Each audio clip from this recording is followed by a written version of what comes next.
Profitez pleinement, éteignez les lumières, mettez votre casque ou vos écouteurs, fermez les yeux, relaxez-vous. Le pire fast-food jamais créé, hamburger du carnaval. Comme beaucoup d'étudiants, j'ai pratiquement vécu de fast-food et de livraison de pizza pendant mes années d'études. J'ai fréquenté une école dans ma ville natale, donc heureusement pour moi, je n'ai pas eu à vivre sur le campus et à souffrir quotidiennement à la cafétéria. Mais néanmoins, mes habitudes alimentaires impliquaient généralement beaucoup de choses frites dans la graisse et recouvertes de fromage. Bien sûr, au début de la vingtaine, j'avais le métabolisme nécessaire. Aujourd'hui, à la fin de la trentaine, j'ai juré de ne plus manger de fast-food. Cependant, avant que vous ne me félicitiez pour mon mode de vie sain, comprenez que je ne le fais pas pour ma santé. À l'époque, je vivais dans un petit appartement, un logement d'étudiant typique orné de meubles de brocante et d'affiches de cinéma. C'était un endroit modeste mais peu coûteux, ce qui m'a permis de ne pas avoir à prendre de colocataire, et situé dans un quartier agréable de la ville, entouré de magasins et de restaurants. Comme mon appartement se trouvait au dernier étage, il n'était pas rare que je rentre à la maison avec des publicités collées sur ma porte ou accrochées à ma poignée de porte, provenant d'entreprises locales. J'y trouvais souvent des coupons et des menus à emporter, et j'avais maintenant accumulé une belle collection. Je connaissais à peu près tous les restaurants de mon quartier. Je savais lesquels livraient et lesquels ne livraient pas. Je savais lesquels restaient ouverts tard et lesquels étaient rapides, lents ou trop chers. On peut dire que je commandais beaucoup trop souvent à l'extérieur.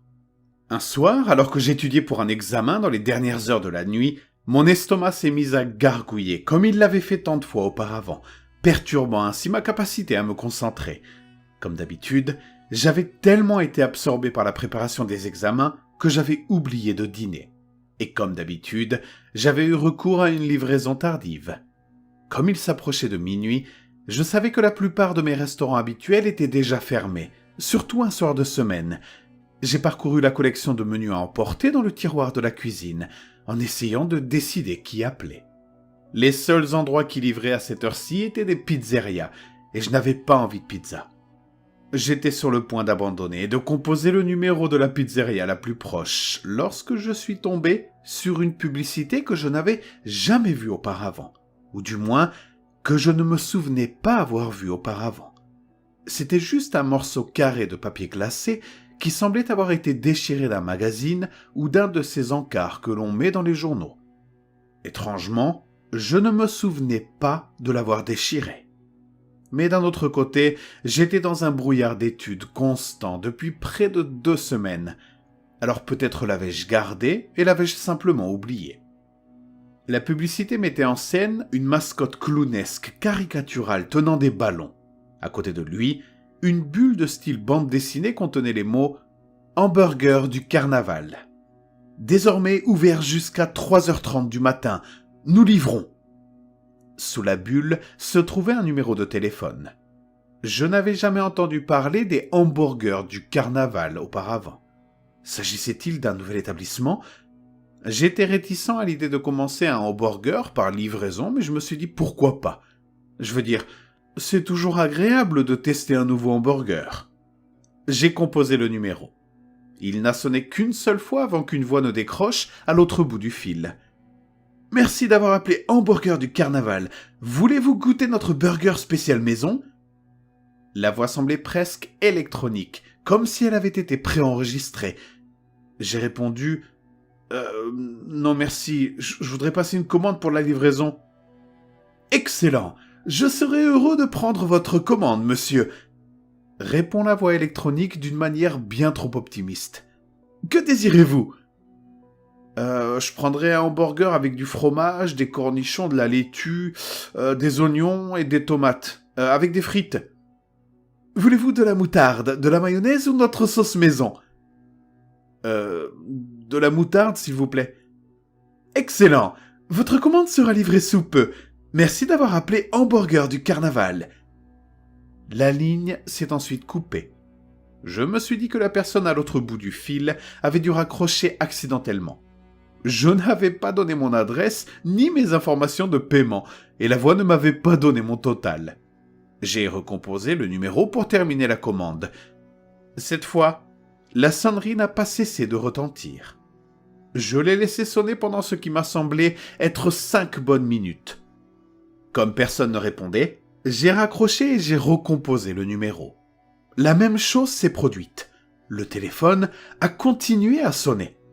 Je me suis dit qu'ils étaient peut-être occupés, ce qui aurait été étrange à une heure aussi tardive en milieu de semaine. Mais peut-être que leur hamburger était aussi bon et que j'avais eu beaucoup de chance avec mon premier appel. Mais j'en doute. J'ai essayé encore une fois. Finalement, après la 3e sonnerie, la ligne a décroché. La même voix électronique s'est exprimée, mais cette fois-ci, elle semblait plus lente et plus profonde, comme si l'enregistrement avait été ralenti.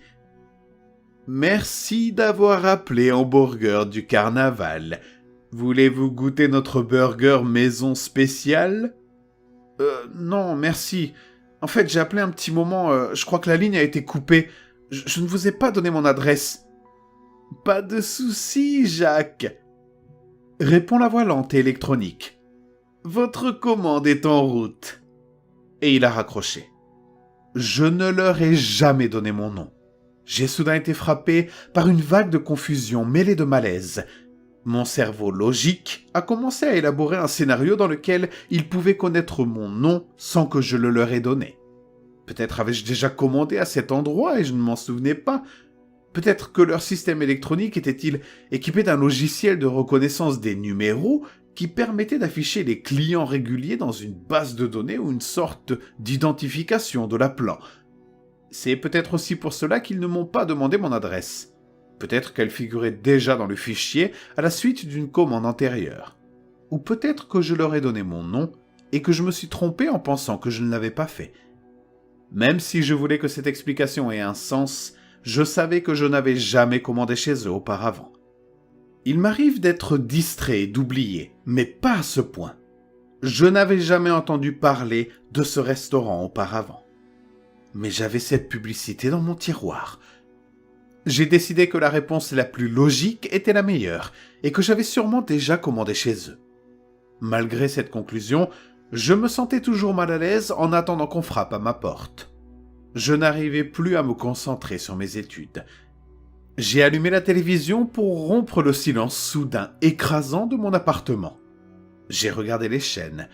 En tant qu'étudiant fauché, je n'avais pas les moyens de m'offrir le câble, si bien que mes choix télévisuels de fin de soirée se résumaient à des publi-reportages, des émissions religieuses ou des rediffusions de talk-show.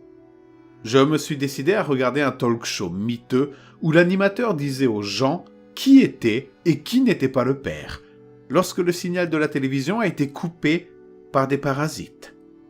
Une publicité s'est affichée à l'écran. Il neigeait sur la télé et le son était de mauvaise qualité. Un clown, comme celui de la publicité imprimée, dansait devant un petit bâtiment sur lequel on pouvait lire « Hamburger du Carnaval ». La même voix électronique, trop énergique, s'exprime « Venez à Hamburger du Carnaval où le plaisir ne s'arrête jamais. Nous proposons désormais la livraison. » Un numéro de téléphone clignote au bas de l'écran. L'électricité statique s'est dissipée et l'écran est redevenu normal. J'ai éteint la télévision. Au moment où la télévision s'est éteinte, on a frappé à ma porte. Je me suis approché avec hésitation. J'ai jeté un coup d'œil à travers le judas et j'ai vu un clown, des ballons dans une main et un sac en papier avec « Hamburger du Carnaval » imprimé dessus dans l'autre. J'ai eu un haut le cœur. J'ai pris une grande inspiration et j'ai ouvert la porte. Le clown m'a souri et m'a dit « Ça fait 8,66 $, s'il vous plaît !» C'était la même voix électronique que celle du téléphone. J'ai sorti un billet de 10 $ de ma poche arrière et je l'ai tendu. « Gardez la monnaie !» ai-je dit en essayant de masquer ma nervosité. « Merci, bon appétit et n'hésitez pas à nous rappeler. La prochaine fois, essayez notre hamburger maison spécial. » Le clown m'a tendu le sac en papier. Je l'ai pris et l'ai remercié. Il est resté là un long moment désagréable et il y a eu une période de silence gênante pendant laquelle il m'a fixé fixement avant que je ne referme lentement la porte.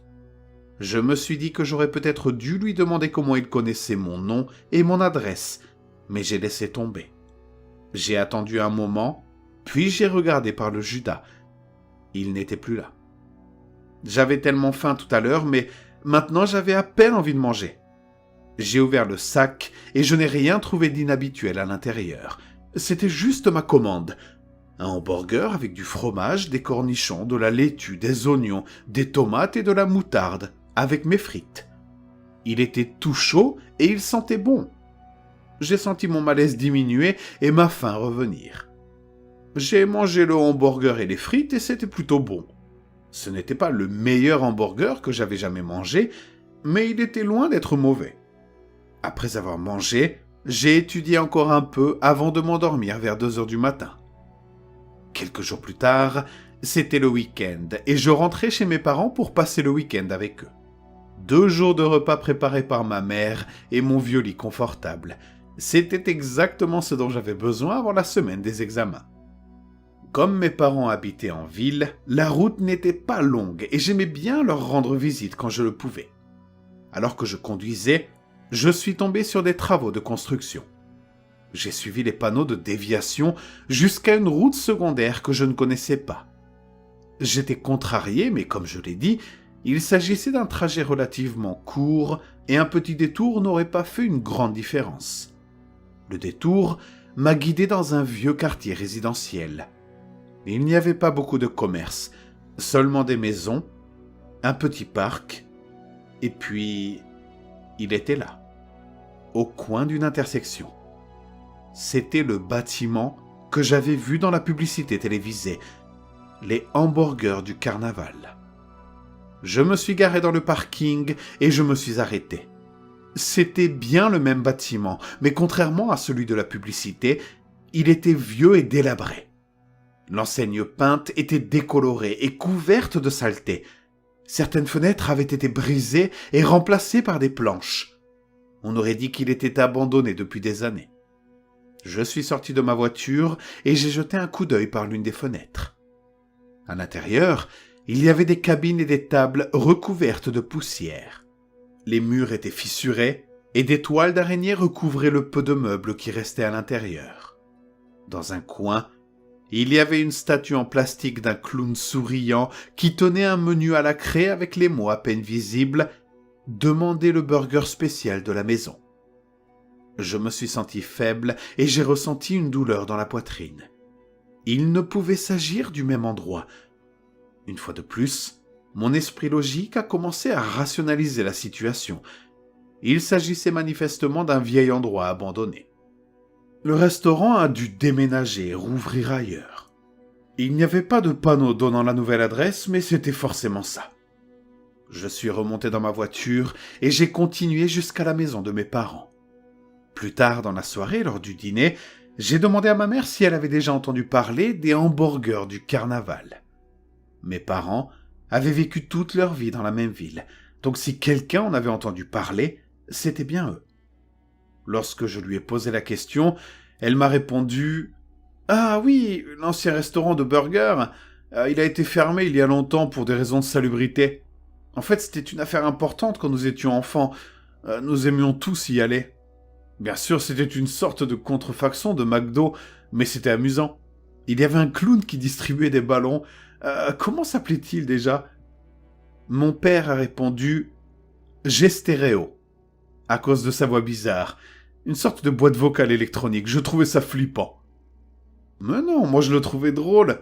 J'étais super triste quand ils ont fermé le restaurant, dit ma mère. Mon père poursuit. Ils ont dit que c'était pour cause de malpropreté, mais les rumeurs disent qu'ils ont fermé à cause de disparition. Il a regardé par-dessus ses lunettes et a pris un ton mélodramatique pour faire de l'effet. Oh, ce ne sont que des histoires que les enfants plus âgés nous ont racontées pour nous faire peur. Mais quelles histoires ? Demandai-je. Mon père a répondu « Ils ont dit que beaucoup de gens dans le quartier ont commencé à disparaître, et la seule chose que les flics ont pu trouver en commun, c'est que chacun d'entre eux avait commandé une livraison chez les hamburgers du carnaval le jour de leur disparition. Ce qui est encore plus bizarre, c'est qu'ils avaient tous commandé la même chose, le hamburger spécial maison. J'ai décidé de ne pas parler de mon expérience à mes parents. Depuis, je n'ai plus jamais mangé de fast-food. Et une chose est sûre, c'est que je ne commanderai jamais le plat maison d'un restaurant.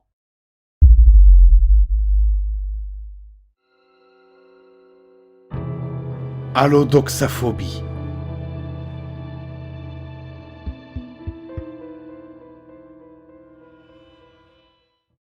La Croix-Rouge s'est montrée agressive au cours des semaines précédentes. J'avais l'impression de recevoir chaque jour un appel téléphonique me demandant de faire un don. C'était ma punition pour avoir donné mes coordonnées lors de la collecte de sang organisée par mon travail. La vérité, c'est qu'une heure de travail en moins était bien plus attirante que la perspective d'aider ou faire la différence, comme il disait. Le karma est impitoyable. J'ai répondu la première fois, sans reconnaître le numéro.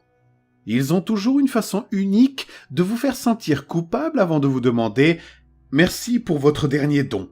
Le sang que vous avez donné a sauvé 3 vies. » Après avoir écouté la dame décrire le besoin désespéré de dons supplémentaires, j'ai feint l'inquiétude et lui ai fait savoir que je passerai à un moment ou à un autre. Lorsqu'elle me propose un rendez-vous, je réponds maladroitement que je suis très occupé et que je ne peux pas m'engager sur quoi que ce soit de précis. Elle me remercie sur un ton de jugement répété et raccroche. Elle a rappelé le lendemain et a laissé un message vocal lorsque j'ai ignoré l'appel. Je l'ai écouté plus tard avec une incrédulité comique, car il s'agissait de la même femme que précédemment.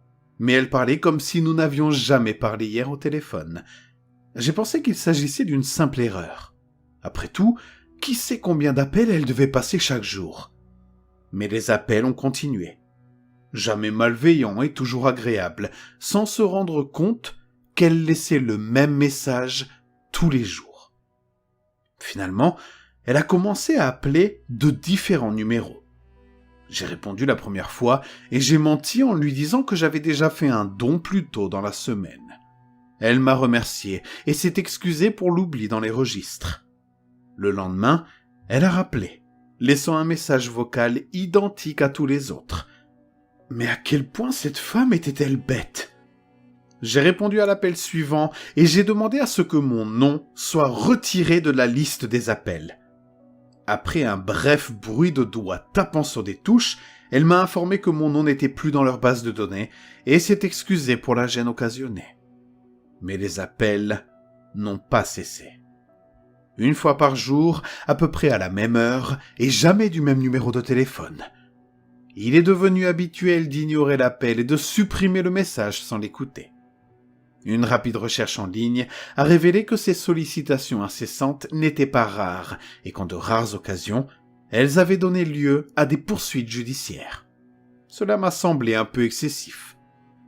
Cela durait depuis un certain temps avant que je ne tombe sur les courriels.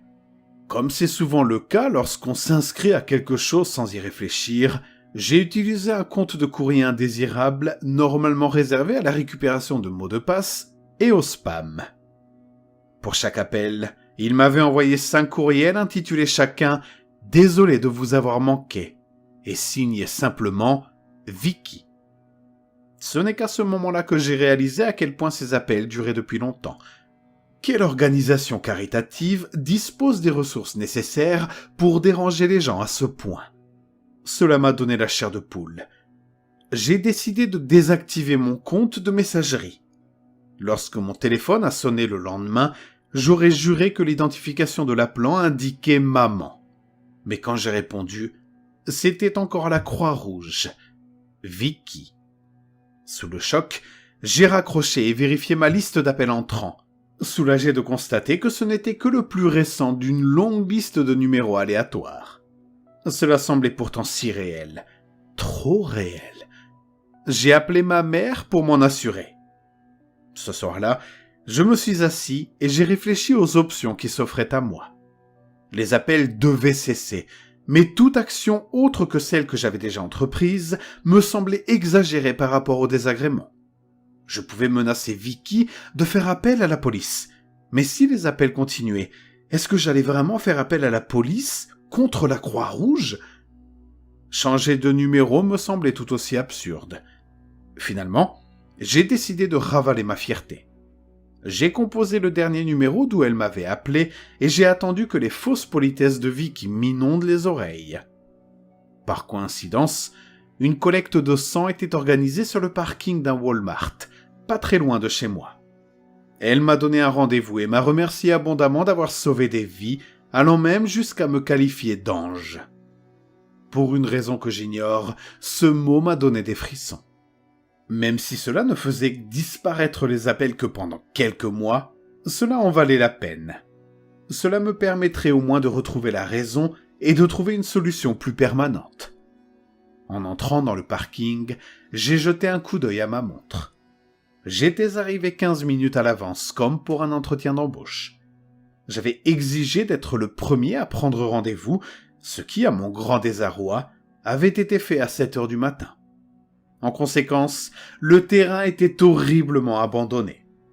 J'ai garé ma voiture et me suis dirigé vers la porte avant du bus. Il avait l'air identique à celui dans lequel j'étais entré auparavant. Il se pourrait même que ce soit le même. Avant que je puisse frapper, la porte s'est ouverte et un petit homme joufflu avec des lunettes a sorti la tête. « Rendez-vous de 7 heures ?» La soudaineté m'a volé la parole. Je n'ai fait qu'acquiescer avec ma tête. « Vous êtes en avance, mais ce n'est pas grave. Entrez, asseyez-vous où vous voulez. » Le bus était prévu pour plusieurs personnes, 8 d'après mes calculs. L'idée qu'il n'y ait que moi ici m'a donc troublé. J'ai immédiatement regretté la frustration qui m'avait fait insister pour être ici si tôt. Dès que je me suis assis, l'homme m'a entouré et m'a attaché au siège. Je lui ai jeté un regard inquiet auquel il a répondu par un rire affreux et nasillard. « C'est pour vous empêcher de tomber si vous vous évanouissez. Vous savez, c'est une mesure de sécurité. » Je lui ai demandé si c'était nouveau, car je ne me souvenais pas du tout de ça. « Ouais, c'est nouveau. Nous ne voudrions pas que vous vous cogniez la tête. » L'homme était en grande partie caché derrière une blouse blanche. Il portait une visière qui me rappelait celle des banquiers dans les vieux westerns. Chaque fois qu'il s'approchait trop près de moi, je sentais une odeur épouvantable. Une fois qu'il a ri, j'ai compris pourquoi. Cet homme s'était-il déjà brossé les dents ? Il a tamponné mon bras avec de l'alcool et a rapidement inséré l'aiguille. J'ai regardé mon sang s'écouler dans le tube sous ma chaise. C'est alors que quelque chose m'est venu à l'esprit. Vous n'avez pas besoin d'informations sur moi ? Par exemple, si j'ai des tatouages ou si j'ai voyagé en Afrique ? Et si je n'étais pas en assez bonne santé pour donner mon sang ? Avec les hommes de votre âge, nous ne nous inquiétons pas trop après le premier test. J'obtiendrai toutes vos informations par la suite. Il y a quelque chose qui ne va pas. Avait-il oublié et couvrait-il ses traces ? J'ai reposé la tête en arrière et je l'ai laissé tomber.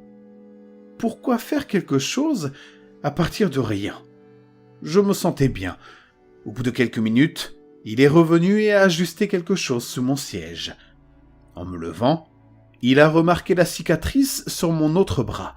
« Qu'est-ce qui vous est arrivé au bras ?»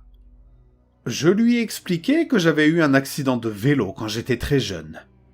Il s'est concentré sur la cicatrice pendant un moment, comme s'il en prenait connaissance dans les moindres détails. Finalement, il a répondu « Oh, c'est dommage, c'est dommage. » L'homme a continué à arpenter l'allée, s'arrêtant de temps en temps pour faire quelque chose sous ma chaise. Finalement, j'ai commencé à me sentir nauséeux. Combien de temps s'était écoulé ? J'ai cherché ma montre, mais elle n'était plus là. L'avais-je enlevée ? L'avais-je oubliée aujourd'hui ? Je revins frénétiquement sur mes pas, incapable de parvenir à une conclusion définitive. L'avait-il prise ? Je ne pouvais pas l'accuser d'avoir volé une montre à $10. Je lui ai demandé l'heure et il a haussé les épaules en disant qu'il n'était pas sûr. Je me sentais tellement fatigué. Il s'est à nouveau agenouillé cette fois, j'ai tendu le cou pour voir ce qu'il faisait. J'ai regardé avec horreur ce qui se passait. Il échangeait un sac plein avec un sac vide à chaque fois. Mon cœur s'est mis à battre la chamade. Combien de poches a-t-il rempli de mon sang? Je l'ai appelé, surpris par l'effort que cela lui demandait. « On n'a pas encore fini ?» Il s'est retourné et a souri. « Vous avez un groupe sanguin rare et d'habitude, dans un cas comme celui-ci, lorsque le donneur est en bonne santé, nous faisons un double don. » Je connaissais mon groupe sanguin, et il mentait. De tout mon effort, j'ai tendu la main pour détacher la sangle. Je ne sais pas comment c'est arrivé si vite. Je n'avais pas assez de force pour défaire une simple bande velcro. Il m'a regardé lutter un moment avant de s'approcher de moi et de me saisir l'autre bras. J'ai crié, mais cela ne l'a pas fait hésiter une seconde. « Il faut qu'on te fasse boire un peu, tu n'as pas l'air bien du tout. » Il a glissé rapidement une autre aiguille sous la peau de mon autre bras. Pendant un bref instant, j'ai cru que tout allait bien se passer. Mais après avoir vu mon sang remplir le tube vide, j'ai compris ce qui se passait. Il me saignait à blanc. Ma respiration devenait difficile. J'avais perdu tellement d'énergie que chaque tentative d'appel à l'aide se réduisait à un gémissement. Finalement, j'ai supplié à voix basse. « S'il vous plaît, ne faites pas ça. » Il s'est contenté de répliquer par un petit rire. J'allais mourir ici. Mes yeux luttaient pour rester ouverts, tandis que je m'accrochais à la conscience, à la vie. J'ai entendu frapper à la porte derrière moi, et j'ai essayé de crier, mais rien ne sortait. Puis j'ai entendu la porte s'ouvrir, et une voix familière a retenti. « Tu as bientôt fini ?» C'était Vicky. « Oui, nous pourrons prendre le reste plus tard. »« Est-ce qu'il y a quelque chose que je devrais savoir ?» insiste Vicky. « Ouais, il y a des cicatrices importantes sur son bras gauche. La peau devrait être traitée. » Ce à quoi Vicky répond « Ça ira, un petit pourra l'enfiler. »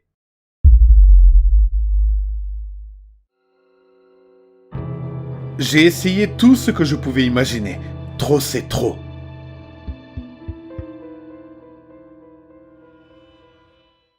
J'ai remarqué la chose pour la première fois en regardant ma fenêtre après une petite promenade nocturne. Au début, j'ai pensé que c'était juste ma mère qui mettait quelque chose dans ma chambre. Mais en m'approchant et en regardant plus attentivement, j'ai vu que sa forme était loin d'être féminine. Elle n'était même pas humaine. Ce qui se tenait à ma fenêtre était une grande silhouette maigre, complètement nue et maigre comme un adolescent, avec une peau de couleur grise. Elle était plus grande que moi et me regardait depuis ma fenêtre chaque fois que je sortais de chez moi. Son visage était plus humanoïde que le reste, car ça avait une bouche, un nez et 2 yeux, dont le blanc brillait comme des phares de voiture éteints. La chose avait une expression difficile à décrire, de la peur mêlée à de l'exubérance et totalement psychotique. La première nuit où je l'ai vue, la chose m'a fixé du regard. Elle n'a pas bougé. Je n'ai pas bougé non plus. Je ne pouvais pas. J'étais abasourdi par sa présence. J'ai senti une peur sournoise monter le long de ma colonne vertébrale et se poser sur ma nuque. Ma mère et ma sœur étaient dans la maison avec ce monstre. J'ai couru vers la porte. Quand je l'ai franchie, il n'y avait rien d'anormal. Les membres de ma famille étaient assis en bas, regardant la télévision comme ils le faisaient toujours. Haletant, je me suis placé devant l'écran et je les ai regardés, me demandant comment ils avaient pu ne pas remarquer que quelqu'un s'était introduit dans notre maison. Des regards inquiets s'affichaient sur leurs visages. « Qu'est-ce qu'il y a ?» demande ma mère en fronçant les sourcils. « Il y a quelqu'un à l'étage !» Je m'exclame. « Quoi ?» s'écrie-t-elle en haussant la voix. « Comment est-ce possible ?» Je l'ai vu à ma fenêtre, et j'expliquais. Sans attendre que ma famille me suive, j'ai monté les escaliers en trombe, bien décidé à attraper le criminel. Au passage, je pris une batte de baseball dans le placard et sans une once d'hésitation, j'explosai dans ma chambre. L'être gris avait inexplicablement disparu. disparu sans aucune trace. J'ai vérifié la chambre de ma sœur, la chambre de ma mère, toutes les salles de bain, tous les placards et tous les garde-manger que j'ai pu. La chose avait bel et bien disparu. D'une certaine manière, sa disparition me dérangeait plus que sa présence. Cette nuit-là, j'ai à peine dormi, attendant que la chose sorte d'une excellente cachette, mais elle ne l'a jamais fait. Par la suite, j'ai levé les yeux vers ma fenêtre lorsque j'étais dehors, et à chaque fois, j'ai vu la chose qui me regardait comme si j'étais un monstre. Parfois, j'ai croisé son regard. J'ai fait des gestes menaçants pour essayer de la fixer et de l'effrayer, mais cela ne l'a jamais affectée. Elle restait là à regarder. L'attente. Toujours de l'attente. Au bout d'une semaine, je l'ai vue à chaque fois que je promenais mon chien tard dans la nuit. Et même pendant la journée, lorsque je levais les yeux de ma voiture pour la garer dans l'allée, j'ai décidé de faire quelque chose. Quelle erreur! J'ai d'abord essayé de fermer les stores et d'éteindre la lumière avant de sortir avec mon chien. Bien sûr, lorsque j'ai jeté un coup d'œil à ma fenêtre, la chose se tenait comme avant, avec les stores complètement relevés et la lumière juxtaposant sa masse grise à la couleur jaune de la pièce. Lorsque je suis remonté dans ma chambre, les stores étaient tels que je les avais mis. J'ai commencé à me sentir fou et en danger. J'ai commencé à dormir en bas. La deuxième chose que j'ai essayée a fonctionné aussi bien que la première. J'ai empilé des chaises et de lourdes boîtes remplies de rames de papier devant la fenêtre pour voir à quel point cet esprit était déterminé. Comme j'aurais dû m'en douter, tous ces objets avaient été retirés de la vue lorsque j'ai jeté un coup d'œil vers le portail étincelant. La créature se tenait seule, l'expression constante, son corps ne sentant pas mes yeux désespérés sur le gris de sa forme. Comme dernière tentative, avant d'en arriver à poser de véritables pièges pour attraper la bête, j'ai dit à ma sœur de vérifier ma chambre après mon départ. Elle était encore assise sur le canapé quand j'ai franchi la porte d'entrée, peu encline à repousser sa vie sédentaire ne serait-ce que quelques minutes. À mon retour, elle m'a dit que ma chambre était vide et m'a demandé si je me sentais bien. En sentant le regard inquiet et craintif des membres de ma famille, j'ai eu peur pour moi-même. Pendant quelques semaines, j'ai réussi à accepter l'existence de l'être gris. Je le regardais de moins en moins, sa présence m'importait de moins en moins. Il me semblait que nous pouvions occuper le même espace dans le confort, en restant à l'écart l'un de l'autre. Je l'avais presque complètement oublié lorsque la tragédie est survenue. C'était un samedi. Une journée que je passe généralement avec les amis. La soirée a été l'occasion d'évacuer le stress en conduisant dans la banlieue où j'habite et en faisant du grabuge de toutes sortes de façons. Je suis parti vers 16h et il n'était que 16h26 lorsque j'ai reçu un message frénétique de ma mère me pressant de rentrer à la maison. À mon retour, j'ai levé les yeux vers ma fenêtre, me souvenant de l'être devenu presque invisible par sa consistance. Je me suis figé quand j'ai vu que sa bouche grise et étrange était tordue vers le haut dans un horrible sourire. J'ai franchi la porte d'entrée. Ma mère était effondrée sur le tapis de la salle de séjour, le téléphone tenu mollement à la main, alors qu'elle venait d'appeler la police. Je me suis agenouillé près d'elle quelques instants, la réconfortant dans sa détresse, me demandant où était ma sœur. Des phrases incohérentes sortaient de sa bouche comme des bribes, alors je l'ai laissée là pour vérifier si la maison contenait des indices de sa détresse. Ma réaction naturelle en entrant dans ma maison est de monter dans ma chambre dès que cela est socialement acceptable. Logiquement, je vérifierai d'abord leur état. Chaque jour, je me réveille et je regrette de ne pas avoir regardé du tout. Le sang recouvrait presque toutes les surfaces, comme si une explosion de peinture rouge l'avait projeté sur les murs et le plafond. Des morceaux de ma sœur étaient éparpillés sur mon lit. Certains de ses organes gisaient sur mon bureau. Une bonne partie de son torse était encore immobile au centre de ma moquette. Son visage avait été arraché et cloué au mur avec un crayon, les yeux manquants et introuvables. Les trous des yeux étaient d'horribles choses allongées, qui ressemblaient à des yeux de démons à cause du mur ensanglanté qui était visible à travers eux. Je vomis sur le sol cramoisi, rendant la puanteur de la pièce encore plus écœurante que l'odeur d'hémoglobine et de fer qui m'encombrait les narines sans pitié. J'ai trébuché dans les escaliers jusqu'à ma mère qui pleurait, et je me suis effondré comme elle, mais je n'ai pas pleuré. J'ai seulement réfléchi. Et c'est à ce moment-là que j'ai compris, cet être est trop dangereux pour qu'on le laisse vivre.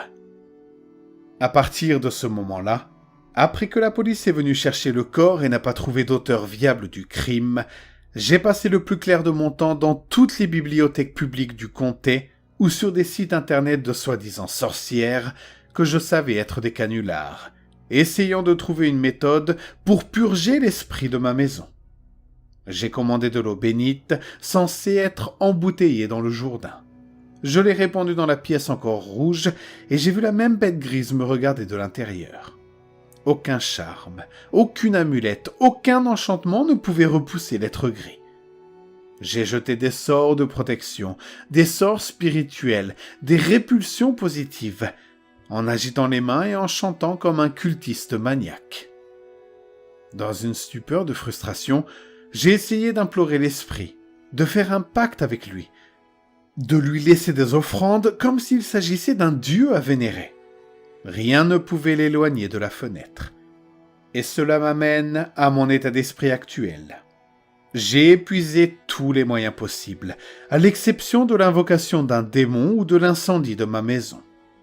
Je ferais ce dernier si je pouvais convaincre ma mère de l'existence de l'être gris, mais elle prétend toujours qu'elle ne le voit pas quand je lui montre sa vigilance rampante.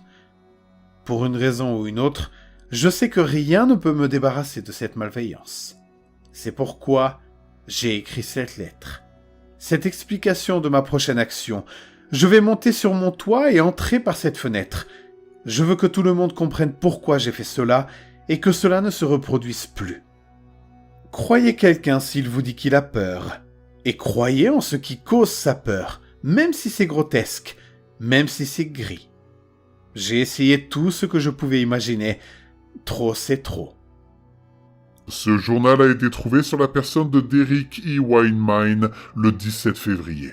Parmi une pile de montres, un portefeuille contenant une pièce d'identité et plusieurs billets, ainsi qu'un paquet de gomme à mâcher. Derek est mort à 20h34 le 17 février. La cause du décès est encore inconnue, bien que la déclaration officielle fasse état d'un suicide. Aucun signe de lutte ou de produits chimiques nocifs n'a été trouvé.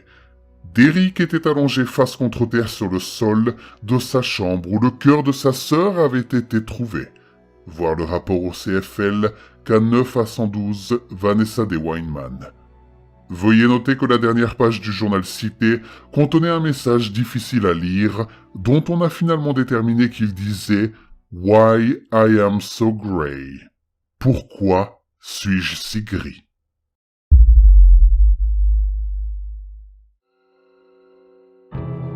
La créature qui ne peut marcher qu'à reculons.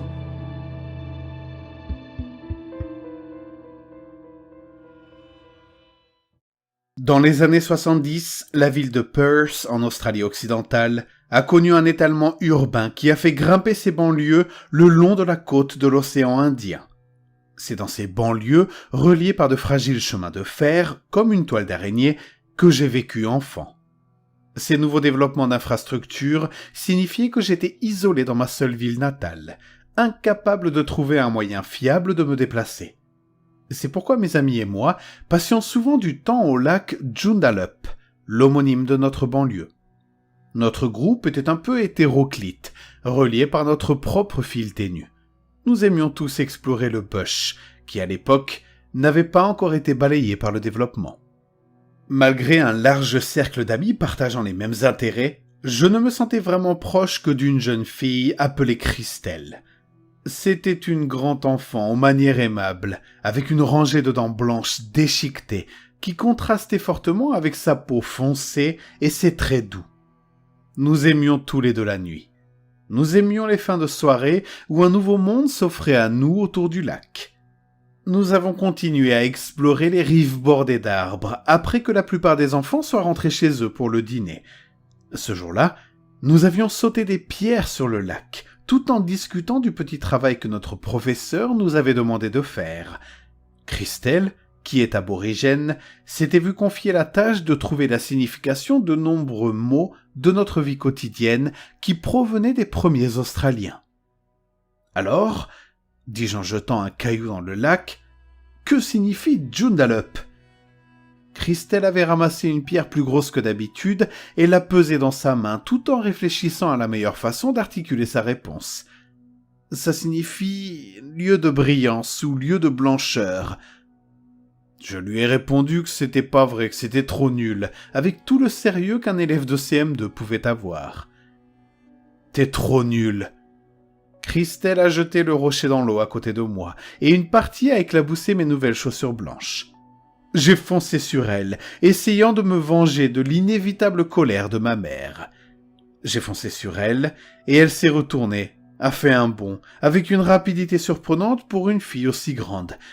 Nous avons couru tous les deux à travers les buissons, notre poursuite nous menant juste au bord du lac.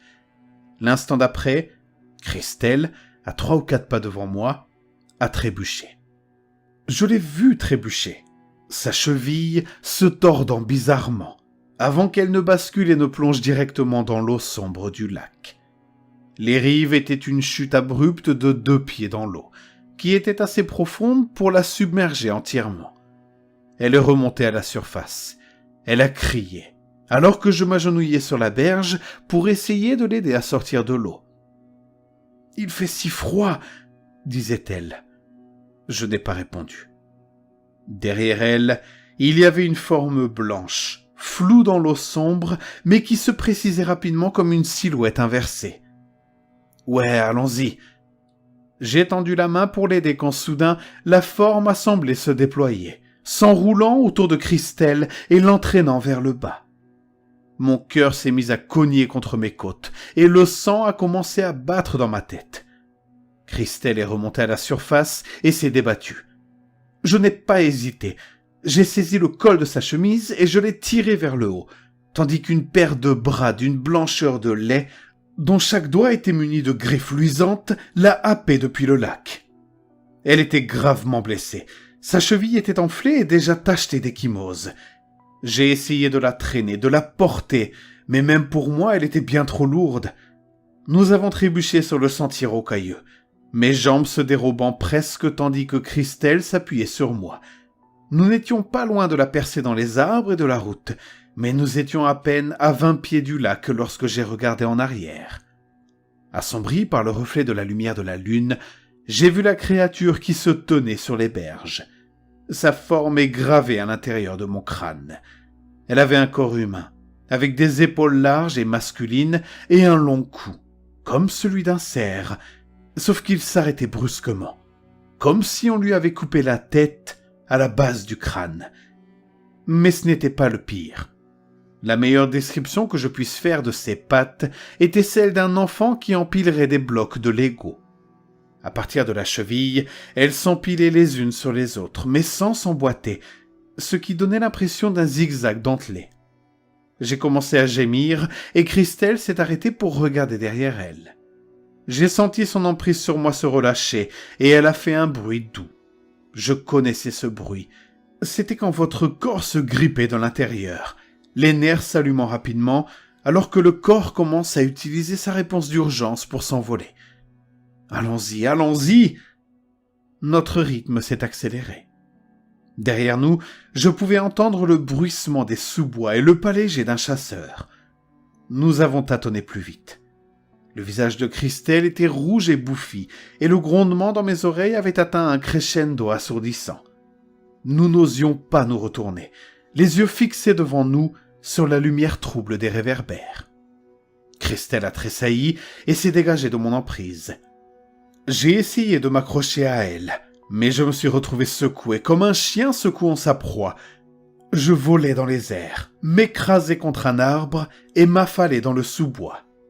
Ma vision se remplit d'étoiles, se transformant en éclairs et finalement en obscurité tandis que les cris terrifiés de Christelle s'évanouissaient dans l'inconscience. Quand j'ai repris mes esprits, le silence régnait. Je me suis redressé le souffle court. La nuit était déjà bien avancée et un froid glacial s'était abattu sur la brousse, ce qui signifiait qu'il était tôt dans la matinée. J'ai essayé de me lever, mais le monde a tressailli et s'est mis à tourner sur lui-même lorsqu'un éclair de douleur m'a projeté à nouveau sur le sol. J'ai lutté pour me relever, mais malgré cela, j'ai commencé à me sentir déstabilisé. J'entendais des pas, à quelques secondes d'intervalle, comme si quelque chose faisait un pas et attendait. Je me suis allongé à nouveau, regardant à travers les feuilles.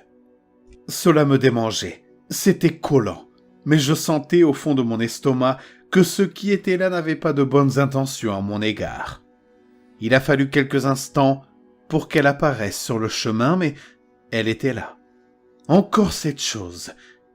Il s'est avéré qu'elle n'attendait pas, mais que ses jambes s'allongeaient, lui permettant de faire de grandes enjambées.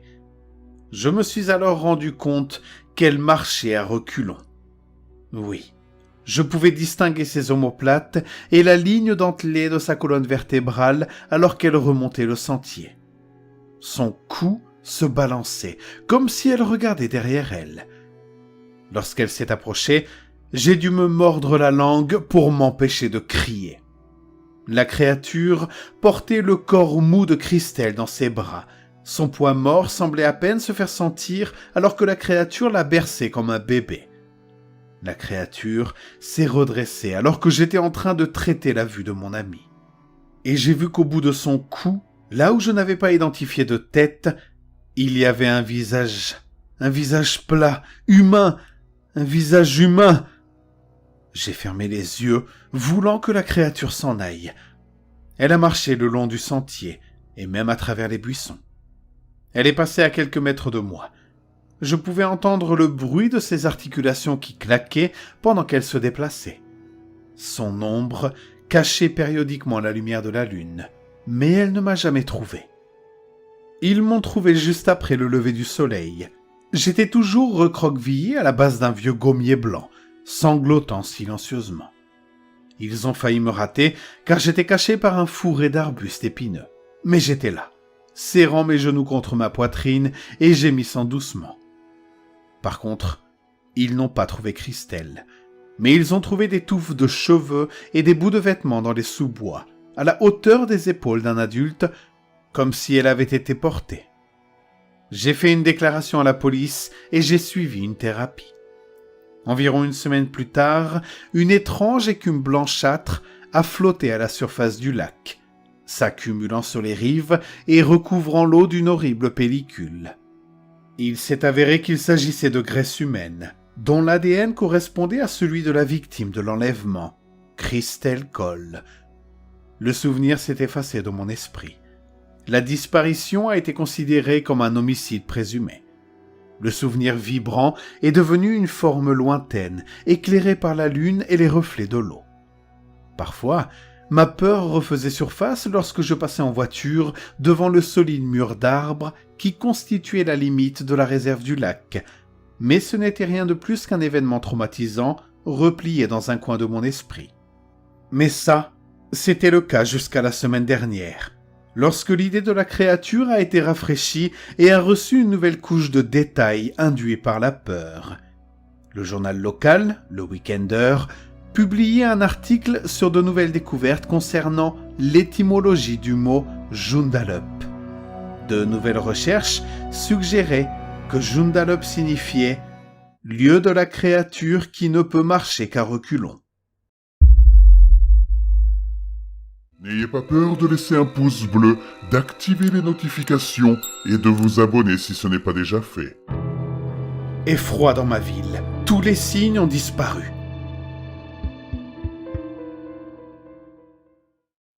J'avais l'habitude de me promener le long du canal à côté de mon appartement, de saluer les bateaux et d'observer les cygnes. J'avais l'habitude d'entendre les enfants rire dans la cour de récréation située de l'autre côté du canal, de l'autre côté de mon salon. J'avais l'habitude d'acheter le déjeuner pour le vagabond qui vivait sous le pont. Je l'appelais Hobo Baggins. Il refusait de me dire son vrai nom, au cas où il le retrouverait et le ramènerait pour lui faire subir des expériences scientifiques bizarres et faire éclore des extraterrestres dans son ventre. Oui, il était l'un d'entre eux, mais il était assez amical. Mais c'est plutôt calme maintenant. Il n'y a pas eu de signe ici depuis 2 ans. Les bateaux du canal ont été abandonnés, marqués d'un avis rouge de la municipalité collé sur les portes, et on voit rarement quelqu'un passer. Après les signes, la ville a commencé à se couvrir d'affiches de disparition, des chiens et des chats pour la plupart, un cheval une fois. Elle ne restait jamais trop longtemps affichée. Pas après que les propriétaires aient trouvé les parties du corps, jetées dans les poubelles après que les sacs aient été déchirés. Je me souviens qu'à l'époque, je trouvais des queues de canards à l'arrière de mon appartement. Les cris des renards la nuit ont cessé peu après. Aussi cruel que cela puisse paraître, j'étais un peu content à l'époque. Ces cris étaient effrayants. Je ferais n'importe quoi pour les entendre à nouveau maintenant. La police a commencé à enquêter sur les signes. Ils n'ont pas pu déterminer ce qui les avait attaqués. D'après les journaux, les morceaux d'animaux laissés sur place étaient généralement trop petits pour qu'on puisse y déceler des traces de dents ou de griffes. Les habitants de la ville étaient trop effrayés pour sortir le soir, convaincus que quelque chose s'était échappé d'un zoo. La police a envisagé d'instaurer un couvre-feu. D'ailleurs, j'ai vu beaucoup d'agents du contrôle des animaux dans les parages. Puis je ne les ai plus vus. Un soir, il y a environ 1 an, j'ai commencé à y penser. Il y avait toujours eu des animaux morts sur la route autour de la ville. En se promenant dans le parc, on voyait souvent une carcasse d'écureuil abandonnée, des plumes d'oiseaux éparpillées dans les haies, les restes d'un canard coincé dans les roseaux. Les autorités n'ont remarqué la présence d'un prédateur que lorsque les signes ont disparu. Auparavant, il s'agissait probablement des chats des gens, ou bien alors de renards, qui sait. Ce n'est plus le cas aujourd'hui. Je pense que, quoi qu'il en soit, ils avaient besoin de plus grosses proies. Une plus grosse proie, oui. Le lendemain, j'ai appelé la police pour signaler la disparition de Hobo Baggins, que je n'avais pas vu lors de ma promenade habituelle le long du canal. Ils m'ont dit qu'il ne pouvait rien faire, qu'il était peut-être parti ailleurs. Qui le lui reprocherait? De toute façon, je n'avais même pas de vrai nom à donner à la police. Les mois ont passé et les nuits sont devenues de plus en plus calmes. Il n'y a pas de bruit d'oiseaux pour vous réveiller à l'aube. Il n'y a même plus d'ivrognes qui titubent après une soirée. La plupart des pubs et des restaurants ont fermé. Les gens ne se sentent plus en sécurité lorsqu'ils sortent de chez eux. La police continue d'enquêter, entre guillemets, mais je ne la vois jamais sortir de la rue. Pas plus que n'importe qui d'autre d'ailleurs. C'est une ville assez solitaire que l'on peut parcourir ces dernières semaines. Beaucoup de gens ont quitté la ville. Les seuls qui restent n'ont pas les moyens de partir comme moi. Je le ferais si je le pouvais, mais j'ai déjà du mal à payer les factures. Les gens ne sortent que pendant la journée et en général ils conduisent. Au coucher du soleil, il n'y a personne dans les rues. Tous les rideaux sont fermés et les gens éteignent leur lumière. Ils placent leurs poubelles le plus loin possible de la maison sans bloquer les chemins ou la route. Au matin, les sacs sont déchirés en lambeaux. Tout ce qui est comestible a disparu, et tout ce qui n'est pas comestible est mâché et non identifiable. Les rues sont pleines de déchets que les gens ont jetés dans la rue. La municipalité a cessé d'envoyer des éboueurs. Je leur ai téléphoné, mais la seule réponse que j'obtiens est la suivante. Ce service est suspendu en raison de la restructuration du département. Désolé pour la gêne occasionnée. La semaine dernière, j'ai reçu 2 appels téléphoniques. Dans n'importe quel autre endroit, à n'importe quel autre moment, ils auraient été une aubaine. Au lieu de ça, ils ne font qu'ajouter à la peur grandissante qui plane sur la ville. Le premier appel était celui de mon patron. « Ne prenez plus la peine de venir, nous fermons le magasin. J'essaierai de vous faire parvenir votre dernière fiche de paie dès que possible. » Il a fait une pause. « Je vais essayer de vous obtenir une indemnité de licenciement, jusqu'à 3 mois de salaire, utilisé pour quitter la ville. » Je n'ai jamais reçu cet argent. Le deuxième appel était celui de mon propriétaire. Il a laissé un message vocal. « J'ai annulé ton prélèvement automatique, ne me donne plus d'argent. Je me sens mal de le prendre. Quitte la ville. » Nous savons tous que c'est ce qu'il faut faire. Peut-être que si mon patron m'avait donné cet argent, j'aurais pu m'enfuir, même si je n'avais nulle part où aller. Avec le recul, il aurait peut-être été préférable de partir d'ici plutôt que de rester. Mardi, j'ai fait ma dernière promenade le long du canal. En approchant du pont, j'ai remarqué quelque chose dans l'eau. Une cage thoracique, pratiquement nettoyée. On aurait dit qu'elle flottait là depuis longtemps. J'espérais qu'elle n'appartenait pas à la personne à laquelle je pensais, mais je le savais. Parfois on le sait, c'est tout. J'ai appelé la police. Je savais déjà ce que j'allais entendre. L'officier au bout du fil a fait un rapport d'incident, m'a dit que je ne pouvais pas savoir à qui il appartenait, qu'il ne fallait pas tirer de conclusions hâtives, qu'un officier enquêterait. Je savais que personne ne le ferait. Nous avions tous les deux l'air épuisés, et accablés par la certitude que rien ne pouvait être fait. Nous avons fait ce qu'il fallait, en essayant de maintenir un semblant de normalité. Il n'a même pas voulu me dire son vrai nom.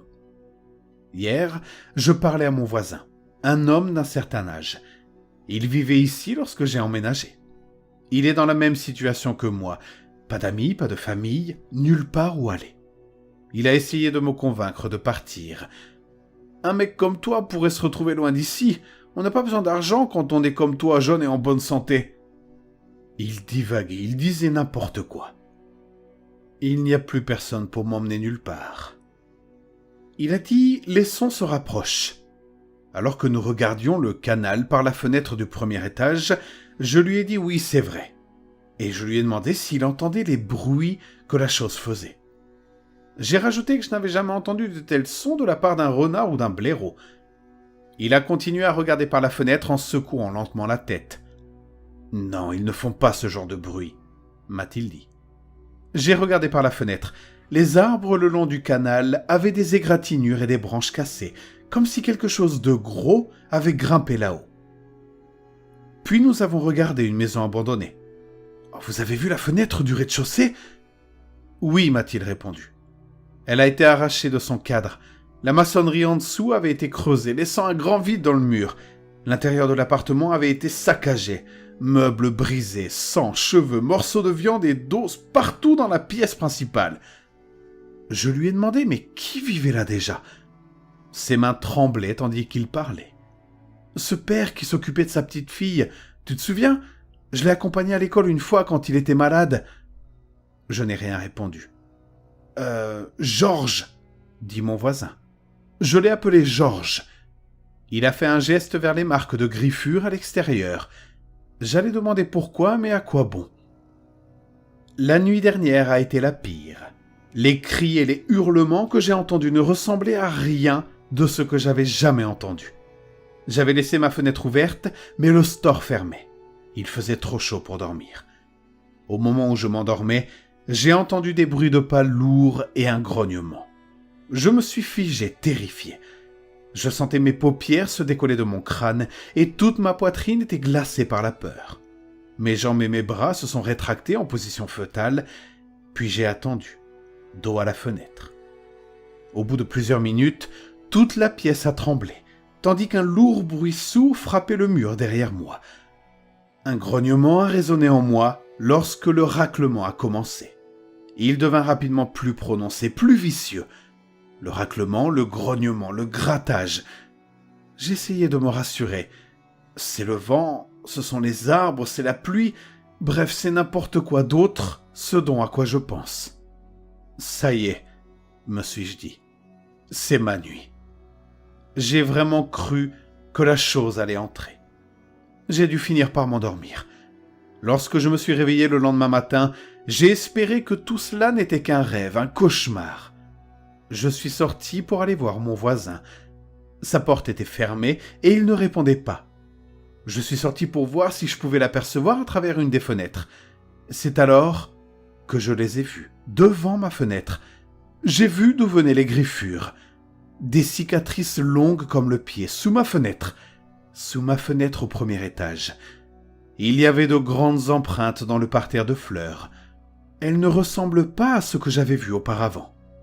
Cette fois, j'ai peur. Je ne suis pas seulement effrayé, je ne suis pas seulement inquiet. J'ai vraiment peur cette fois. J'ai rappelé la police.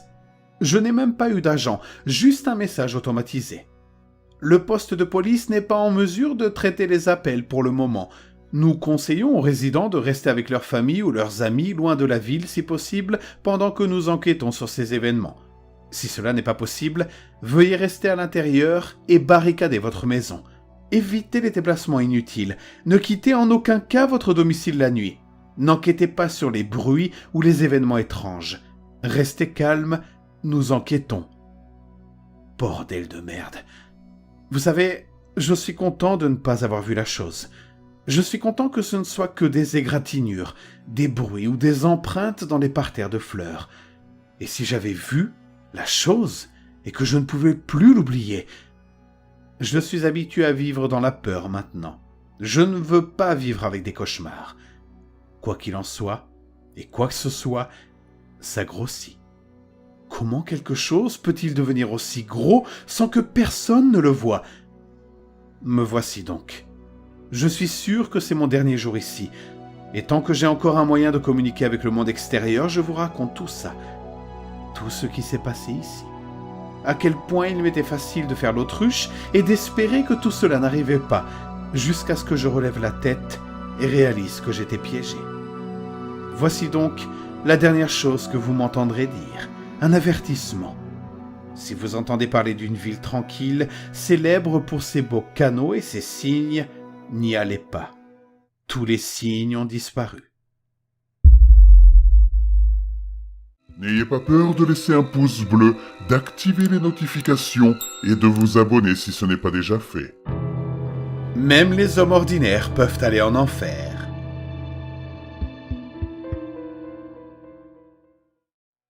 C'était un homme tout à fait ordinaire. Il avait parfois fait de bonnes actions et parfois de mauvaises. Il avait pris de mauvaises habitudes et de bonnes habitudes, sans que les unes ne l'emportent sur les autres. Il était tout simplement ordinaire. Si quelqu'un lui avait demandé, il n'aurait pas su dire pourquoi il avait décidé de visiter le musée d'art moderne en plein milieu de la journée, en plein milieu de la semaine. Le musée était presque désert, ses pas résonnant dans les salles qu'il traversait.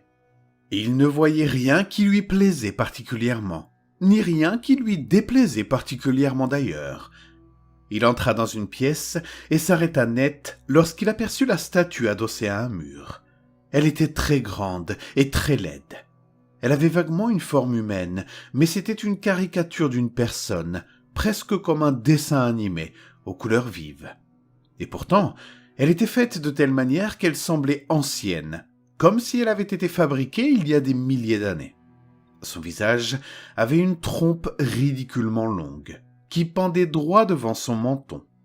Elle mesurait environ 6 mètres de haut, mais sa taille n'était qu'à environ 1,50 m du sol, ce qui rendait son torse 3 fois plus long et beaucoup plus large que ses jambes. Elle semblait tout simplement bizarre, faute d'un meilleur mot. Elle n'avait pas sa place ici, pas dans un musée, ni dans cet univers. L'homme se rendit compte que la statue le fixait depuis plusieurs minutes. Il secoua la tête et se détourna pour regarder les autres œuvres d'art dans la salle. Il continua à marcher, essayant de s'y intéresser, mais il se rendit compte qu'il ne pensait qu'à la statue. Il avait une réaction très forte à son égard, mais le fait qu'elle le captivait ainsi montrait que l'artiste avait réussi son coup. Il se demanda si c'était ça que les amateurs d'art entendaient par une bonne œuvre d'art. Une œuvre si mauvaise qu'elle s'emparait de votre psyché et ne vous lâchait plus. Il essayait de regarder les peintures et les petites sculptures dans la pièce, mais son esprit revenait sans cesse à la statue. Finalement, avec un soupir, il se retourna pour la regarder à nouveau. La statue le fixait. Non, il se disait que ça ne pouvait pas être le cas, mais bon sang, ça lui avait semblé être le cas pendant un instant. La statue avait les yeux fixés sur un endroit précis, et il s'était retrouvé par inadvertance dans son champ de vision. Enfin, c'est ce que l'homme se disait.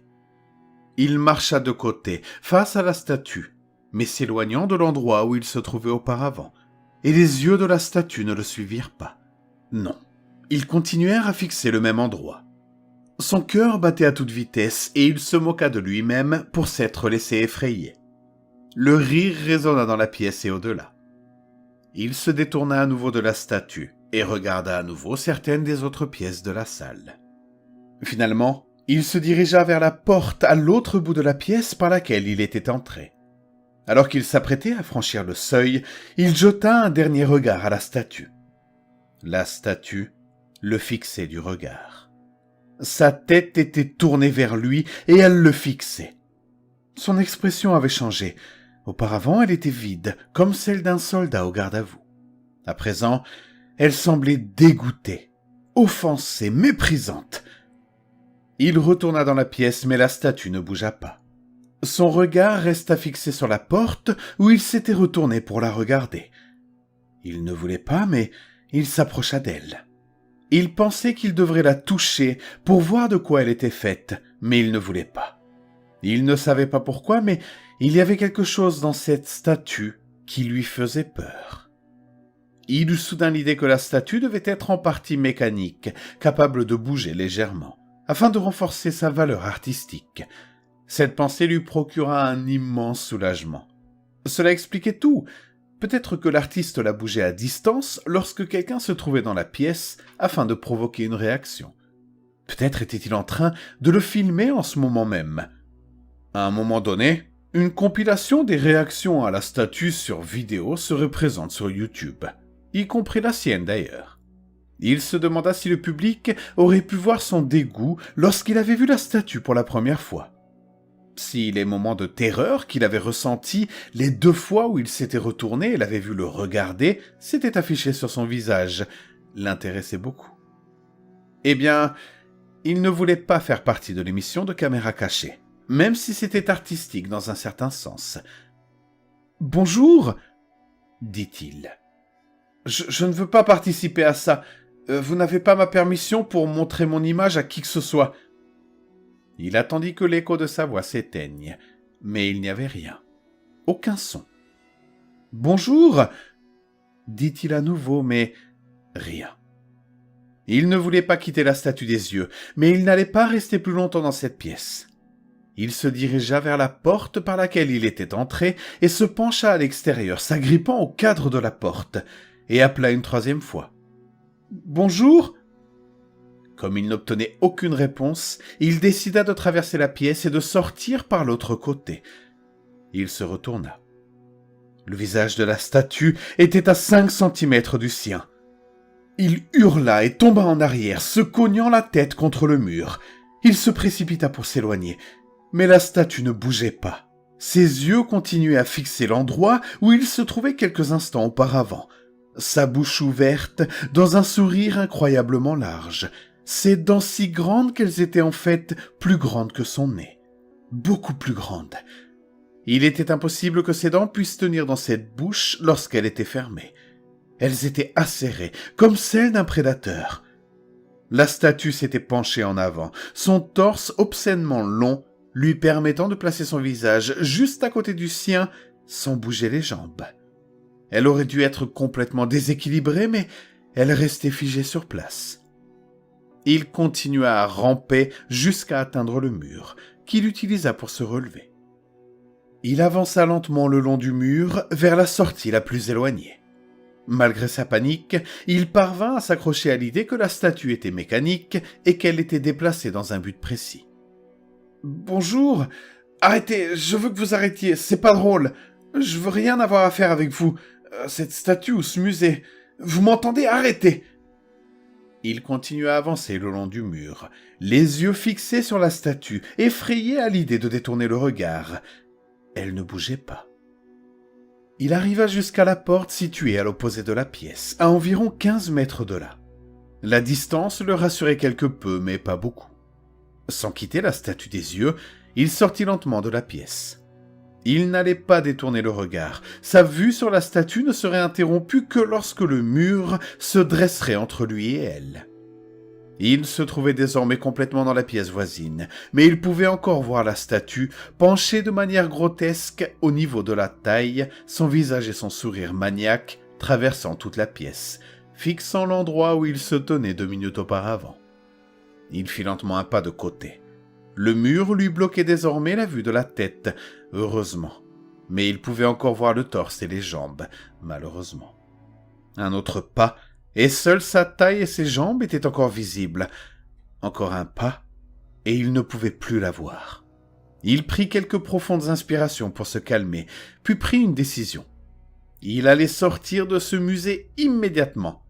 Il allait marcher rapidement, très rapidement jusqu'à la sortie, et il ne reviendrait plus jamais ici ni dans les environs. Il se retourna. Le visage de la statue était à 10 centimètres du sien. Il hurla et tomba à terre pour la deuxième fois. Le visage de la statue avait encore changé. Auparavant, elle le regardait avec dégoût, comme s'il était une sorte d'insecte répugnant. À présent, son visage exprimait une émotion différente. De la fureur, de la rage. Il se précipita pour fuir, essayant autant d'échapper au regard de la statue que de s'en éloigner physiquement. Il se déplaça vers la gauche et la statue resta immobile, fixant l'espace qu'il venait d'occuper. Il atteignit un mur et s'en servit une fois de plus pour se relever. Il rampait le long du mur, les yeux fixés sur la statue, mais avec l'idée qu'il devait atteindre la porte derrière elle. Il ne savait pas trop pourquoi, mais il n'était pas en mesure d'y réfléchir rationnellement. Ce n'est qu'une fois arrivé à la porte qu'il comprit pourquoi il s'était rendu là. De cette porte, il pouvait voir la statue, toujours immobile, mais il pouvait également voir la première pièce, où il avait aperçu la statue pour la première fois. De ce point de vue, il pouvait garder la statue en vue et regarder où elle se trouvait auparavant. S'il pouvait voir la statue dans la première pièce, tout en voyant cette statue dans cette pièce, il saurait qu'il y en avait plusieurs disposées dans le musée pour piéger les visiteurs imprudents. C'était la seule façon pour lui de continuer à croire qu'il s'agissait d'une expérience artistique bizarre. Sauf que l'espace où se trouvait initialement la statue était désormais vide. La statue dans cette pièce était la même que celle qui se trouvait dans la première pièce. En l'espace de 5 ou 6 secondes, elle avait réussi à se déplacer de la première pièce à celle-ci, à se glisser derrière lui sans le dépasser et sans être vue. C'était impossible. Et comme il n'y avait personne dans le musée, il n'y avait aucun témoin. Il se recroquevilla sur lui-même. Il ne savait pas quoi faire. Dès qu'il quittait la statue des yeux, celle-ci se déplaçait d'une manière ou d'une autre, tout en restant immobile, vers une autre position. Il recula dans une autre pièce, mais la statue restait dans son champ de vision. Une idée lui vint à l'esprit. Courir. Il n'avait qu'à se retourner et courir à toute vitesse. Les avantages apparents de cette solution l'emportaient sur tout le reste. Alors il obéit à cette impulsion. À peine eut-il le temps de réagir que la statue se retrouva à nouveau devant lui, le visage empreint de la même fureur et de la même rage, ainsi que d'une haine viscérale qu'il n'avait jamais ressentie envers autrui, ni subie lui-même. Elle montrait à nouveau les dents, et il lui sembla qu'elle allait le dévorer tout entier. Tout cela lui apparut en une fraction de seconde, alors qu'il freinait son élan et tombait en arrière contre un mur. Cette fois, il ne cria pas. Il était désormais au-delà de ça. Il resta là, debout, à fixer cette monstruosité désespérée. « Ce n'est pas juste, » dit-il. Puis plus fort. « Ce n'est pas juste. Je ne suis qu'un homme ordinaire. Je n'ai rien fait de mal qui mérite ça, c'est pas juste. » Sa voix, seul son dans le musée, résonna, semblant plus forte. D'une certaine manière, cela lui rendit un peu de sa dignité. Il retourna vers la statue, la regarda droit dans les yeux et cria « Bouge, maudite statue! Je sais que tu vas m'avoir, alors bouge !» Et la statue se mit à danser. C'était impossible. Ses mouvements étaient contradictoires. Il n'était pas seulement étrange, mais il réalisait des impossibilités logiques. Elle ne pouvait pas exister. Et il savait qu'elle était là pour l'emmener dans sa non-existence. Sa dernière pensée cohérente avant d'entrer dans son éternité de folie fut que même les hommes ordinaires peuvent aller en enfer.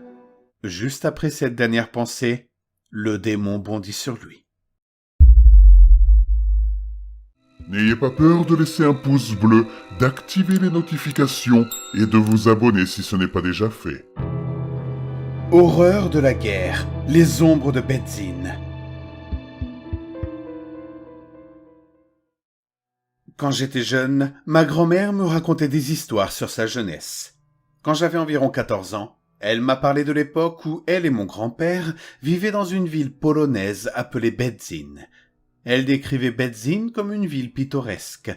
C'était là qu'elle avait rencontré mon grand-père pour la première fois, qu'ils s'étaient mariés et qu'ils avaient prévu de passer le reste de leur vie. Leurs aspirations à une vie normale ont été brutalement anéanties en septembre 1939, lorsque les armées d'Hitler ont envahi le pays. En 1940, leur ville natale bien-aimée avait été transformée en un ghetto insalubre où mes grands-parents étaient contraints de travailler dans des usines d'armement allemandes. À la fin de l'année 1940, mes grands-parents ont réalisé que le nombre de travailleurs diminuait de jour en jour et ont décidé qu'il était temps de partir. Dès qu'ils en ont eu l'occasion, ils ont rejoint 6 autres personnes qui se cachaient. Ils ont été accueillis dans une bibliothèque locale où beaucoup d'autres personnes se cachaient, semble-t-il. La bibliothèque avait un grenier où mes grands-parents pensaient que certains se cachaient, mais on leur a dit qu'ils resteraient au sous-sol avec les 6 autres. Le sous-sol se trouvait derrière une vieille bibliothèque qui cachait une petite porte juste assez grande pour qu'un adulte puisse s'y faufiler. L'espace était composé de 2 pièces, l'une avec quelques lits de camp et l'autre remplie d'empilements de livres. Ils sont restés dans ces 2 pièces pendant des années, vivant dans le secret, sans jamais s'aventurer hors de cette trappe. Le bibliothécaire leur apportait chaque soir de la nourriture et de l'eau, ainsi que de nouveaux livres. Ils ont vécu dans une paix relative pendant ces quelques années, à l'exception du bruit occasionnel de la guerre qui s'infiltrait à travers le bois mince au-dessus de leur tête. Finalement, la guerre les rattrapa. Le bibliothécaire avait cessé de leur apporter de la nourriture, du combustible pour leurs lanternes et de nouveaux livres. Il n'y eut aucun avertissement, seulement une forte explosion, une secousse semblable à un tremblement de terre, et le bruit du verre brisé et des débris qui tombaient. Ils avaient commencé à rationner le peu de nourriture qu'il leur restait, même si le bibliothécaire leur avait toujours apporté suffisamment de provisions pour tenir jusqu'à la nuit suivante, lorsqu'il reviendrait. Après une longue journée passée dans le sous-sol de 2 pièces, la nourriture était épuisée, et ils décidèrent qu'ils préféreraient affronter les nazis plutôt que de rester là et mourir de faim. Ils avaient essayé la porte, mais elle était bloquée. Ils ne savaient pas si c'était la bibliothèque qui se trouvait juste devant ou si le bâtiment s'était effondré et que les débris bloquaient la porte. Mais lorsqu'ils ne purent ni ouvrir ni enfoncer la porte, certains membres du groupe commencèrent à paniquer. Finalement, ils retournèrent tous à leur lit de camp, abattus et sans espoir, se demandant s'ils sortiraient un jour du sous-sol. Leur sauveur était devenu leur damnation, et ils n'avaient aucun moyen de s'en sortir. Au bout de 2 jours environ, le toit commença à fuir. L'eau était fétide et brune, mais ils n'avaient d'autre choix que de boire ce qui semblait être un flot inépuisable. L'eau les avait maintenus en vie, mais elle avait également commencé à provoquer des symptômes de maladie chez ceux qui la buvaient. Alors qu'ils buvaient, mes grands-parents ont montré des signes d'inquiétude. Ils avaient essayé de convaincre les autres d'attendre qu'ils les filtraient bouillis à la chaleur de la lanterne, mais ils avaient tellement soif qu'ils ont ignoré leur avertissement et ont bu directement à la fuite.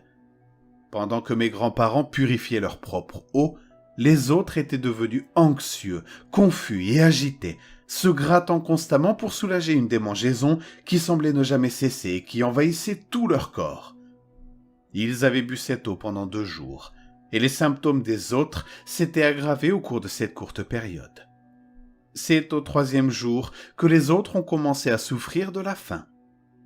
L'une des personnes, une jeune femme d'une 20aine d'années, dénommée Cecilia, s'est jetée sur une vieille femme appelée Agatha. Presque instantanément, les autres se sont joints à elle et se sont jetés sur la pauvre vieille femme. Ils l'ont déchiquetée avec leurs dents et leurs ongles, lui ont mordu la jugulaire et ont aspergé le sol de sang. Mon grand-père a attrapé ma grand-mère et l'a tirée dans la pièce voisine qui était remplie de livres et d'un seul lit de camp qu'ils avaient déplacé peu après leur arrivée. Sachant qu'il finirait par se désintéresser de la vieille femme, mon grand-père a commencé à empiler les livres contre la porte. En moins de 10 minutes, des centaines de livres qu'ils avaient accumulés au fil des ans étaient empilés contre la porte, et ils ont enfin pris conscience de ce qui venait de se passer. Mon grand-père a pris ma grand-mère dans ses bras alors qu'elle pleurait, et a essayé de la consoler, même s'il ne savait pas comment. Il était tout aussi effrayé qu'elle et ne savait pas comment les sortir de là. Le bruit écœurant des os mâchés et croqués avait cessé aussi soudainement qu'il avait commencé, ne laissant que le bruit des pleurs de ma grand-mère et celui de pas sans but provenant de l'autre pièce. Tout à coup, les pas s'arrêtèrent. Ma grand-mère cessa de sangloter et retira sa tête de la poitrine de mon grand-père, tandis qu'ils écoutaient anxieusement si les pas allaient reprendre. Ils restèrent assis dans un silence absolu pendant plusieurs minutes, seule la faible lueur de la lanterne leur apportant un peu de réconfort. Ma grand-mère soupira en essuyant ses larmes, et dès qu'elle eut fini, elle entendit des pas rapides. Ils sursautèrent tous les deux lorsque quelque chose de l'autre côté heurta violemment le mur. Ils entendirent un autre fracas, puis un autre, jusqu'à ce que le bruit du bois qui se fendit s'y ajoute.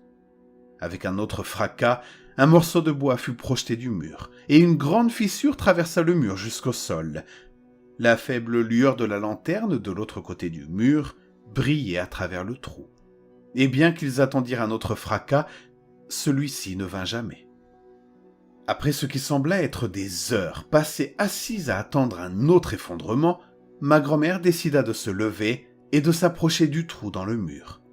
Il était juste assez grand pour y passer un doigt et offrait une vue partielle de la pièce voisine.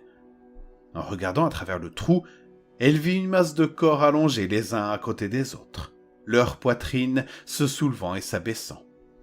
Elle baissa les yeux et vit un autre corps, allongé sur le sol, avec une entaille dans la tête et un petit filet de sang coulant de ses yeux désormais fermés. C'était Cecilia. Elle s'était fracassé la tête en se précipitant contre le mur. Tout au bout de son champ de vision, elle pouvait voir un bras. Rien d'autre, juste un bras. Le bras était ridé et pâle, il manquait quelques parties et était couvert de marques de morsures là où il restait encore de la peau. Elle s'éloigna lentement du trou et s'assit sur le lit du camp, retournant dans les bras de mon grand-père. Cette nuit-là, mon grand-père éteignit la lanterne dans leur chambre, voulant économiser le combustible le plus longtemps possible. À travers le trou dans le mur, elle pouvait voir la faible lueur de la lanterne de l'autre pièce. Elle se leva et regarda à nouveau à travers le trou, mais ne vit rien de différent. Les autres dormaient toujours en tas et les deux corps étaient intacts. Elle regarda à nouveau le tas où les autres dormaient et vit qu'il n'y en avait plus que 3. Elle eut le souffle coupé et recula. Elle savait qu'il devait être 4. Ils étaient arrivés avec 6 autres personnes.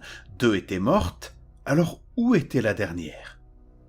Elle regarda autour d'elle, mais ne vit rien. La lanterne se mit à vaciller, et sa lueur commença à s'éteindre, mais elle continua à examiner la pièce. Alors que la lanterne rendait son dernier souffle, elle aperçut une ombre dans le coin, debout, qui la fixait. Elle observa l'ombre jusqu'à ce que la lanterne s'éteigne quelques secondes plus tard. Ma grand-mère ne m'a jamais raconté ce qui s'était passé après ce moment. Juste qu'ils avaient tiré sur le bois pourri au-dessus d'eux, étaient sortis du sous-sol et avaient vu un grand tas de rats morts près d'un tuyau cassé qui crachait de l'eau.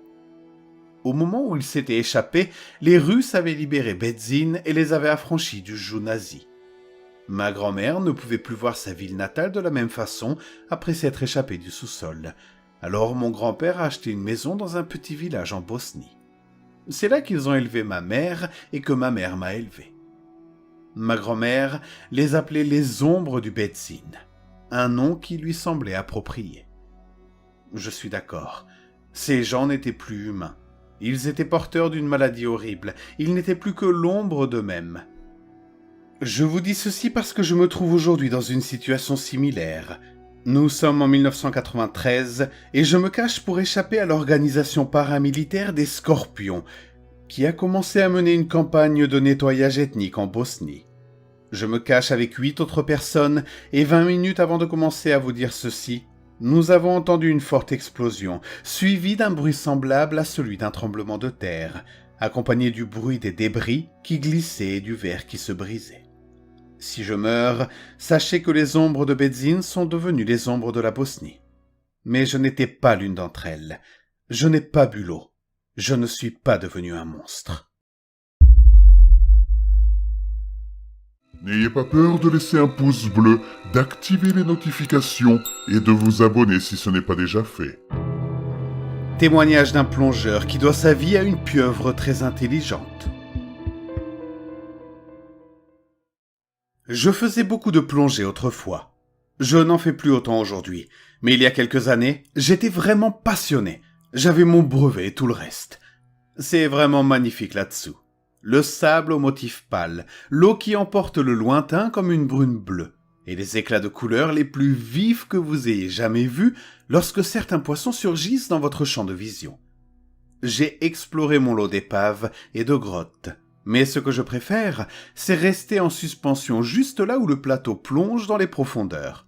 C'est là que l'on observe la plus grande dynamique, lorsque les créatures des profondeurs remontent pour se nourrir. Bref, un jour, je dérivais près d'Antigua, à environ 12 mètres de profondeur. J'avais 2 bouteilles avec moi, ce qui me permettait de rester sous l'eau pendant plusieurs heures. Le plateau s'inclinait vers ma gauche et des rochers et des coraux rompaient la monotonie du sable à ma droite. Je n'avais pas vu grand-chose ce jour-là et je commençais à m'ennuyer un peu.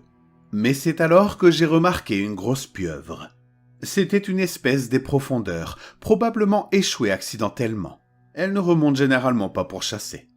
Elle semblait apathique et n'a pas beaucoup réagi lorsque je me suis approché d'elle. Les pieuvres ne sont pas des créatures très amicales. Si vous parvenez à vous approcher d'une pieuvre, elle s'enfuit généralement en quelques secondes. Vous avez sûrement déjà vu des vidéos montrant comment elles changent de couleur pour se fondre dans leur environnement. Toutes les espèces ne sont pas capables de le faire, mais elles sont toutes très douées pour se cacher. C'était donc une chance unique de pouvoir observer une pieuvre des profondeurs de si près. Elle faisait environ 30 cm de diamètre et était de couleur vert foncé tacheté. Ses tentacules s'enroulaient autour d'elle, mesurant peut-être 1,20 m lorsqu'elles étaient étendues et pâles sur leur face intérieure. Ses yeux ressemblaient à des anneaux dorés autour de pupilles noires rétrécies. Elle avait du mal à bouger et semblait à moitié morte. J'ai donc décidé d'essayer de m'approcher d'elle. Il y avait quelques cérioles à proximité et j'en ai harponné une avec mon couteau. Désolé si cela vous choque, je ne suis pas de ces plongeurs qui ne touchent à rien. Je me suis approché prudemment de la pieuvre et lui ai offert mon poisson, le poussant devant moi et le laissant dériver vers la créature. Et ça a marché. Elle ne s'est pas enfuie, mais a tendu paresseusement un bras, ou plutôt une tentacule, pour attraper le morceau. Elle l'a amené au niveau de sa bouche et a commencé à le dévorer. Je me suis approché davantage, essayant de l'habituer à ma présence. Au bout d'une demi-heure environ, elle est devenue plus vive et s'est habituée à ma présence. Apparemment, mon offrande avait acheté sa tolérance, et elle a même commencé à jouer un peu, s'éloignant de moi puis revenant vers moi. J'avais avec moi un bâton que j'utilisais pour tester les trous, la boue et autres. Et j'ai pensé que je pourrais peut-être lui apprendre à jouer et à aller chercher le bâton. J'ai sorti le bâton et l'ai agité jusqu'à ce qu'il semble avoir attiré son attention. Puis je l'ai lancé sur le côté. Il n'est bien sûr allé pas très loin sous l'eau, mais la pieuvre l'a suivi et l'a attrapé avec ses tentacules. Elle ne semblait toutefois pas disposée à me le rapporter. Alors j'ai nagé plus près d'elle. Elle a jeté le bâton dans ma direction, puis le jeté sur le côté. Je n'y croyais pas. Elle m'imitait. J'ai récupéré le bâton, puis une idée intéressante m'est venue à l'esprit. À côté de nous se trouvait un gros rocher plat, recouvert d'1 centimètre de boue et de détritus. En prenant soin de ne pas perturber les couches, j'ai pris le bâton et j'ai lentement dessiné une silhouette grossière d'un homme, 2 jambes, 2 bras et une tête ronde sortant d'un cylindre central. La pieuvre semblait observer avec intérêt. Je lui ai lancé le bâton et elle l'a attrapé facilement. Elle est restée assise là, à jouer avec, et pendant quelques instants, j'ai pensé que mes attentes étaient beaucoup trop élevées. Mais ensuite, La pieuvre a tendu le bâton et a commencé à tracer sa propre marque dans la boue. C'était encore plus grossier que ma marque, certes, mais c'était clairement un dessin. Cependant, les proportions étaient complètement fausses. Elle avait fusionné la tête et le corps en une seule boule, et il y avait beaucoup trop de jambes. J'étais simplement heureux qu'elle m'imite. J'avais entendu dire que les pieuvres étaient très intelligentes, mais là c'était vraiment incroyable. Ça dépassait tout. Mais soudain, cela m'a frappé comme une vague glaciale. La pieuvre n'imitait pas mon dessin. Elle dessinait d'elle-même.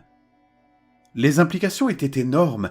Si j'avais eu une caméra vidéo à l'époque, je serais célèbre aujourd'hui. Le seul autre animal dont je connaisse capable d'imagination et de conscience de soi pour faire quelque chose de tel, et vous l'avez compris, le singe, cousin germain de l'homme. Le fait que la pieuvre, sans même une colonne vertébrale, ait eu la capacité mentale pour un tel exploit aurait certainement bouleversé la biologie. Cependant, je n'avais pas de caméra. Et les scientifiques à qui j'ai raconté mon histoire ont accueilli mon récit avec un scepticisme compréhensible. Je consacrerai tout mon temps à essayer de le prouver moi-même, mais je ne peux tout simplement plus me résoudre à faire de la plongée. Quoi qu'il en soit, une fois que j'ai pris conscience de ça, je me suis enthousiasmé. La pieuvre m'a rendu le bâton et j'ai commencé à dessiner d'autres créatures marines et des scènes courantes. Nous avons continué pendant environ 1 heure, et la pieuvre a contribué autant que moi. Elle a même dessiné ce que j'ai pris pour être une représentation grossière d'un sous-marin, avec une tourelle, une hélice et même des trous pour torpilles. Finalement, la pieuvre m'a conduit de l'autre côté du rocher, sur une toile vierge. Tout au fond, dans un coin, elle s'est à nouveau dessinée, puis m'a dessiné moi. Ces figures étaient très petites, peut-être 2 ou 3 centimètres de haut. Puis minutieusement, elle s'est mise à travailler sur un dessin beaucoup plus grand. Au début, j'ai pensé que c'était une baleine. Mais les baleines ont à peu près la même taille que les sous-marins, donc cela ne semblait pas justifier l'échelle. De plus, les proportions étaient complètement fausses. Cela ressemblait à quelque chose de plus bossu et compact, presque comme si c'était droit plutôt qu'aquatique. Et il y avait des parties étranges qui dépassaient et qui ne ressemblaient pas à des nageoires. Je n'arrivais pas à identifier le dessin. Une plateforme pétrolière peut-être ? Non. Les lignes étaient trop naturelles, et une pieuvre ne saurait pas à quoi ressemble le sommet d'une plateforme. Une fois le dessin assis, nous nous sommes arrêtés tous les deux et l'avons regardé pendant un moment. J'ai repris le bâton à la pieuvre et j'ai entouré le dessin qui nous représentait. Puis j'ai tracé une ligne vers la chose. Je ne sais pas si la pieuvre a remarqué ma confusion, car elle est restée là pendant un moment. Elle n'a pas essayé de reprendre le bâton. Puis elle a commencé à s'éloigner. Je l'ai suivie à distance. Elle semblait garder une certaine distance, m'incitant à la suivre. Puis elle a fait demi-tour et s'est précipitée dans les profondeurs au large du plateau. J'avais déjà bien entamé ma 2e bouteille, et je n'étais pas censé descendre plus bas, alors j'ai dû la laisser partir. Elle s'est arrêtée une fois pour m'observer, puis elle a filé, disparaissant dans les profondeurs bleu foncé.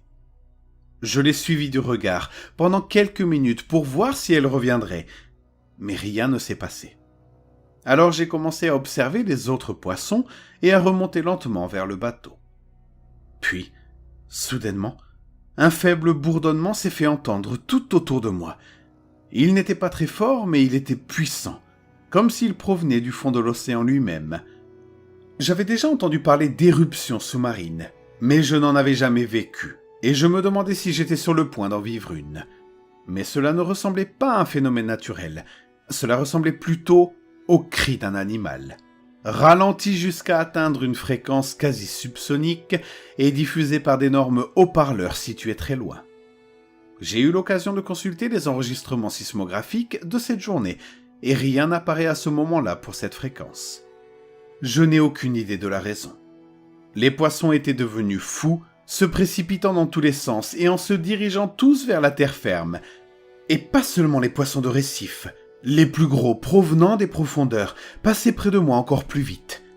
Soudain, parmi eux, la pieuvre est réapparue. Elle ou une créature qui lui ressemblait beaucoup. Elle a nagé vers moi et m'a regardé d'un air étrange, puis s'est précipitée avec les autres. Le bourdonnement s'est fait entendre à nouveau.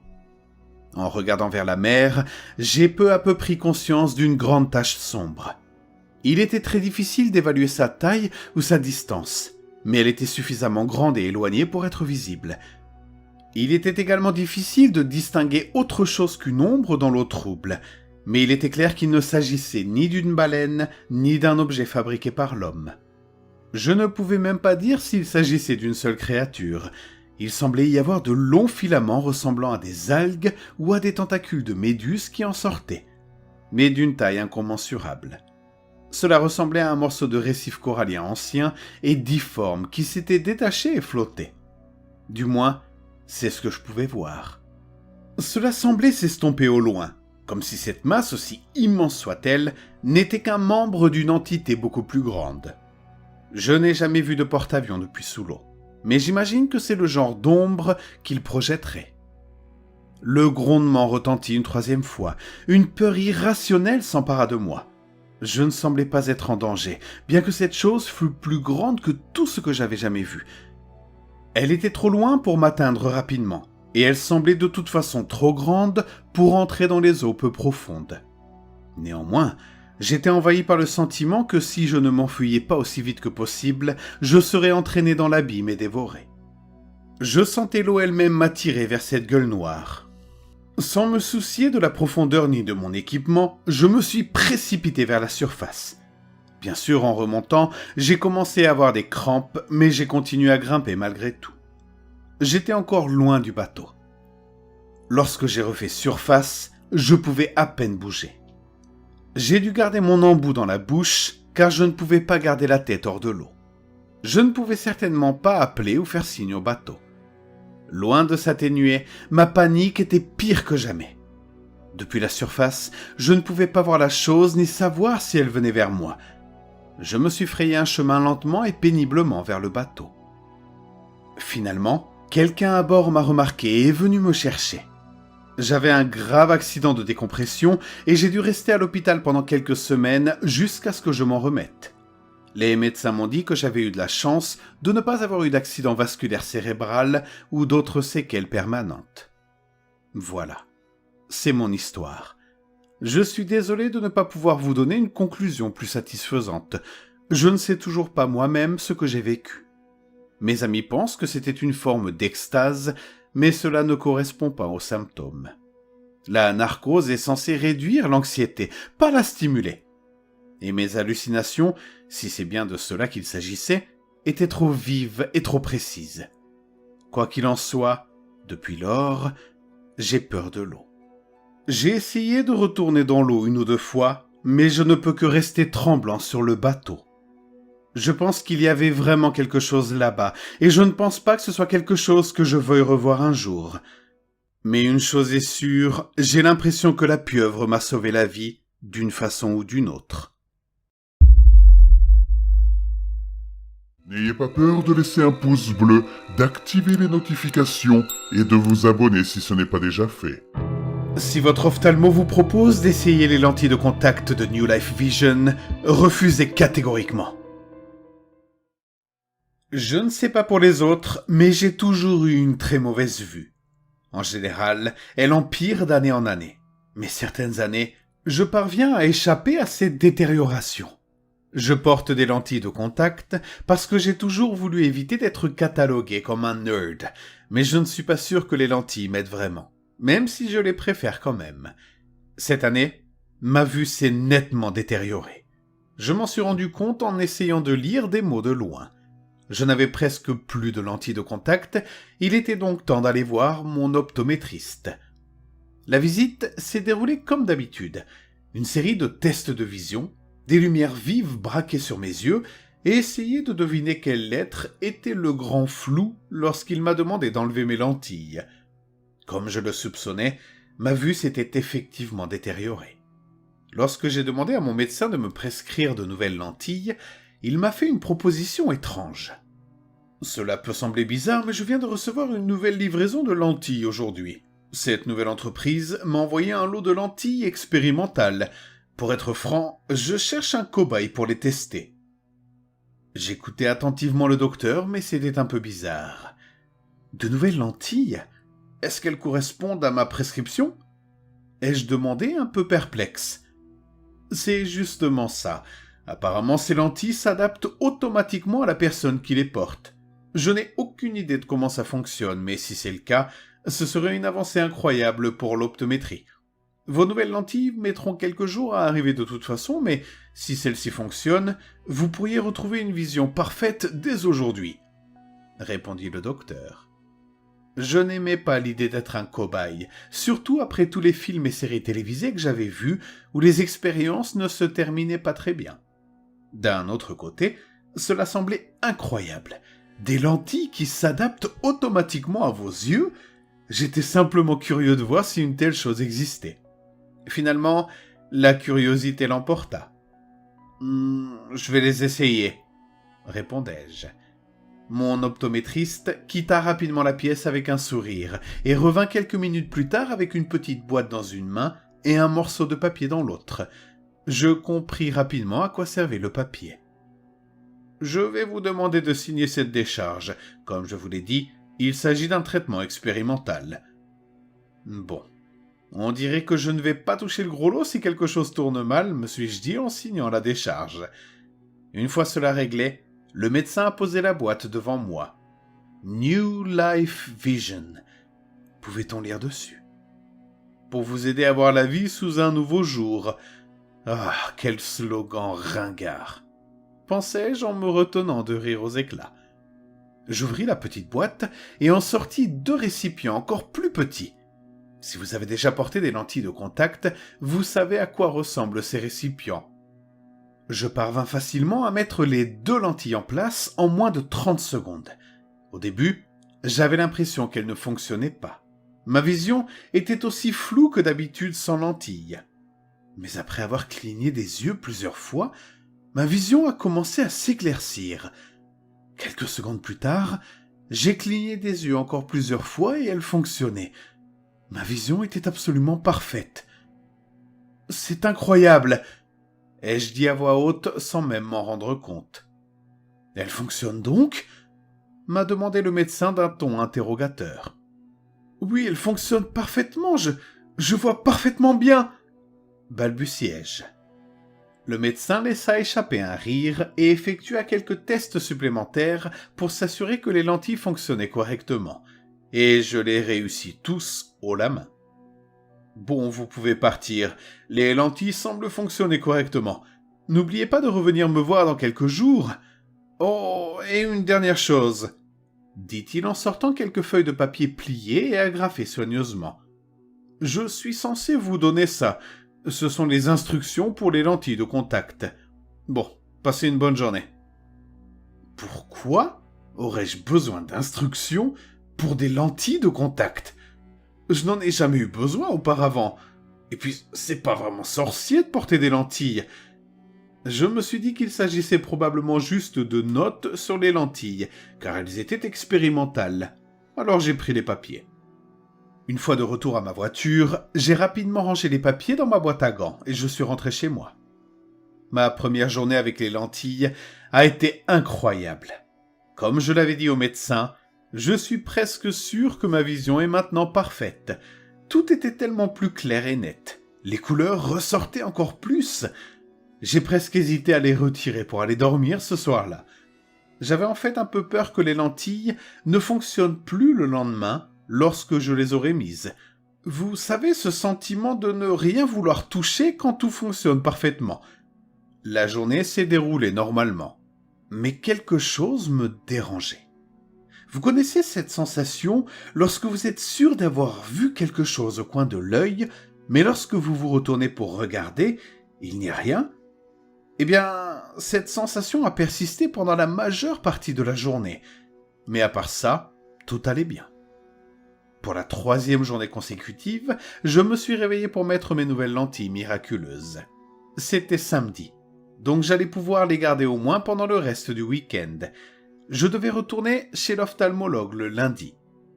La sensation désagréable que j'avais ressentie la veille avait même disparu.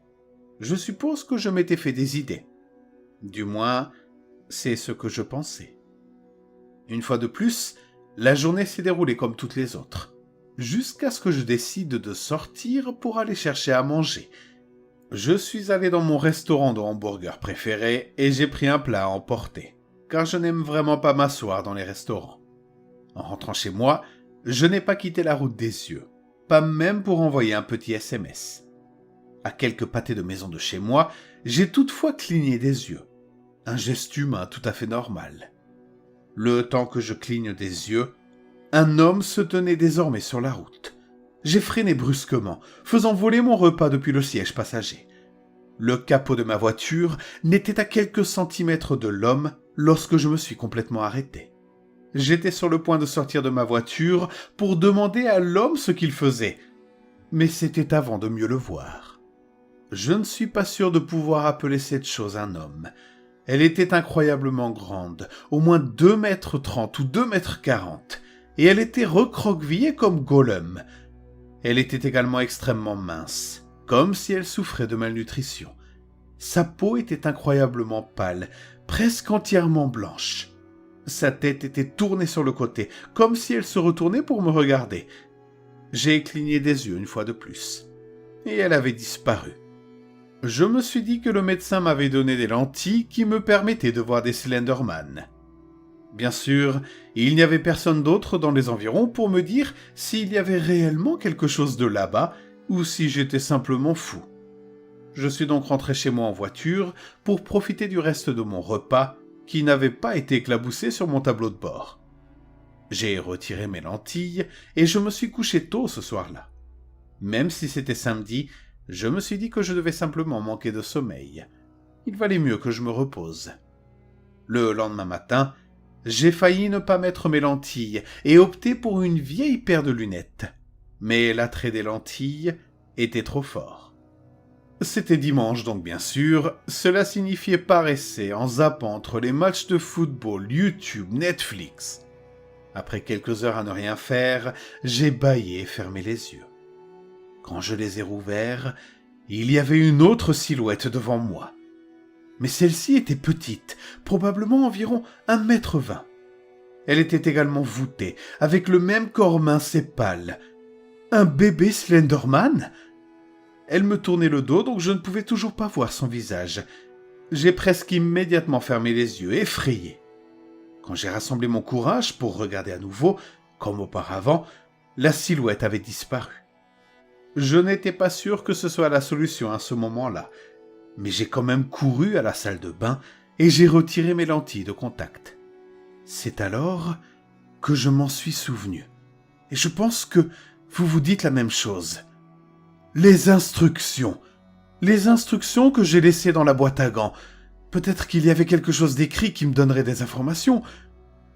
Après avoir retiré les lentilles, je me suis précipité vers ma voiture et j'ai récupéré les instructions que j'avais ignorées auparavant. Ces instructions contenaient quelques consignes que j'étais censé suivre. Voici ce qu'elles indiquaient. Si vous commencez à voir des silhouettes, ignorez-les simplement et clignez des yeux une fois. Elles devraient disparaître. Si une silhouette apparaît devant vous, ne regardez pas son visage. Vous ne devez en aucun cas porter des lentilles de contact pendant plus de 24 heures d'affilée. Si vous enfreignez ne serait-ce que l'une de ces consignes, New Life Vision décline toute responsabilité en cas de traumatisme que vous pourriez subir, comme indiqué dans la décharge que vous avez signée au préalable avec votre docteur. C'était en substance l'essentiel du document. Si j'avais lu ça avant, je n'aurais jamais porté ces maudites lentilles. Je les ai immédiatement jetées. Il y a cependant quelque chose que je ne vous ai pas encore dit. J'ai omis une partie de mon histoire. Principalement parce que je ne veux pas la revivre, mais je pense qu'elle constitue un avertissement important. Vous voyez, quand j'ai retiré mes lentilles, j'ai vu une autre silhouette. Elle se tenait derrière moi quand je me suis regardé dans le miroir. Sa tête était juste à côté de la mienne, et j'ai vu son visage. Je ne décrirai pas ce que j'ai vu, mais sachez que cela me hante encore aujourd'hui. Ce sont plus que de simples lentilles de contact. Elles corrigent votre vision et vous aident à voir mieux que jamais. Cependant, il y a certaines choses que nous ne sommes pas censés voir dans ce monde. des choses que nos yeux ont évolué pour bloquer pour notre propre bien. Je n'ai jamais porté les lentilles pendant plus de 8 heures. Je ne peux qu'imaginer ce qui se passerait si quelqu'un ignorait la consigne des 24 heures. Au jour d'aujourd'hui, je n'ai pas porté de lentilles depuis des semaines, mais parfois, je jurerais que je vois encore ces silhouettes du coin de l'œil. J'ai envisagé de m'arracher les yeux, mais cela ne servirait à rien. Quand je ferme les yeux, les silhouettes sont toujours là. Alors vous qui m'écoutez, suivez mon conseil. Si un jour vous vous rendez chez votre ophtalmologue et que votre médecin vous propose d'essayer les nouvelles lentilles de contact de New Life Vision, refusez catégoriquement.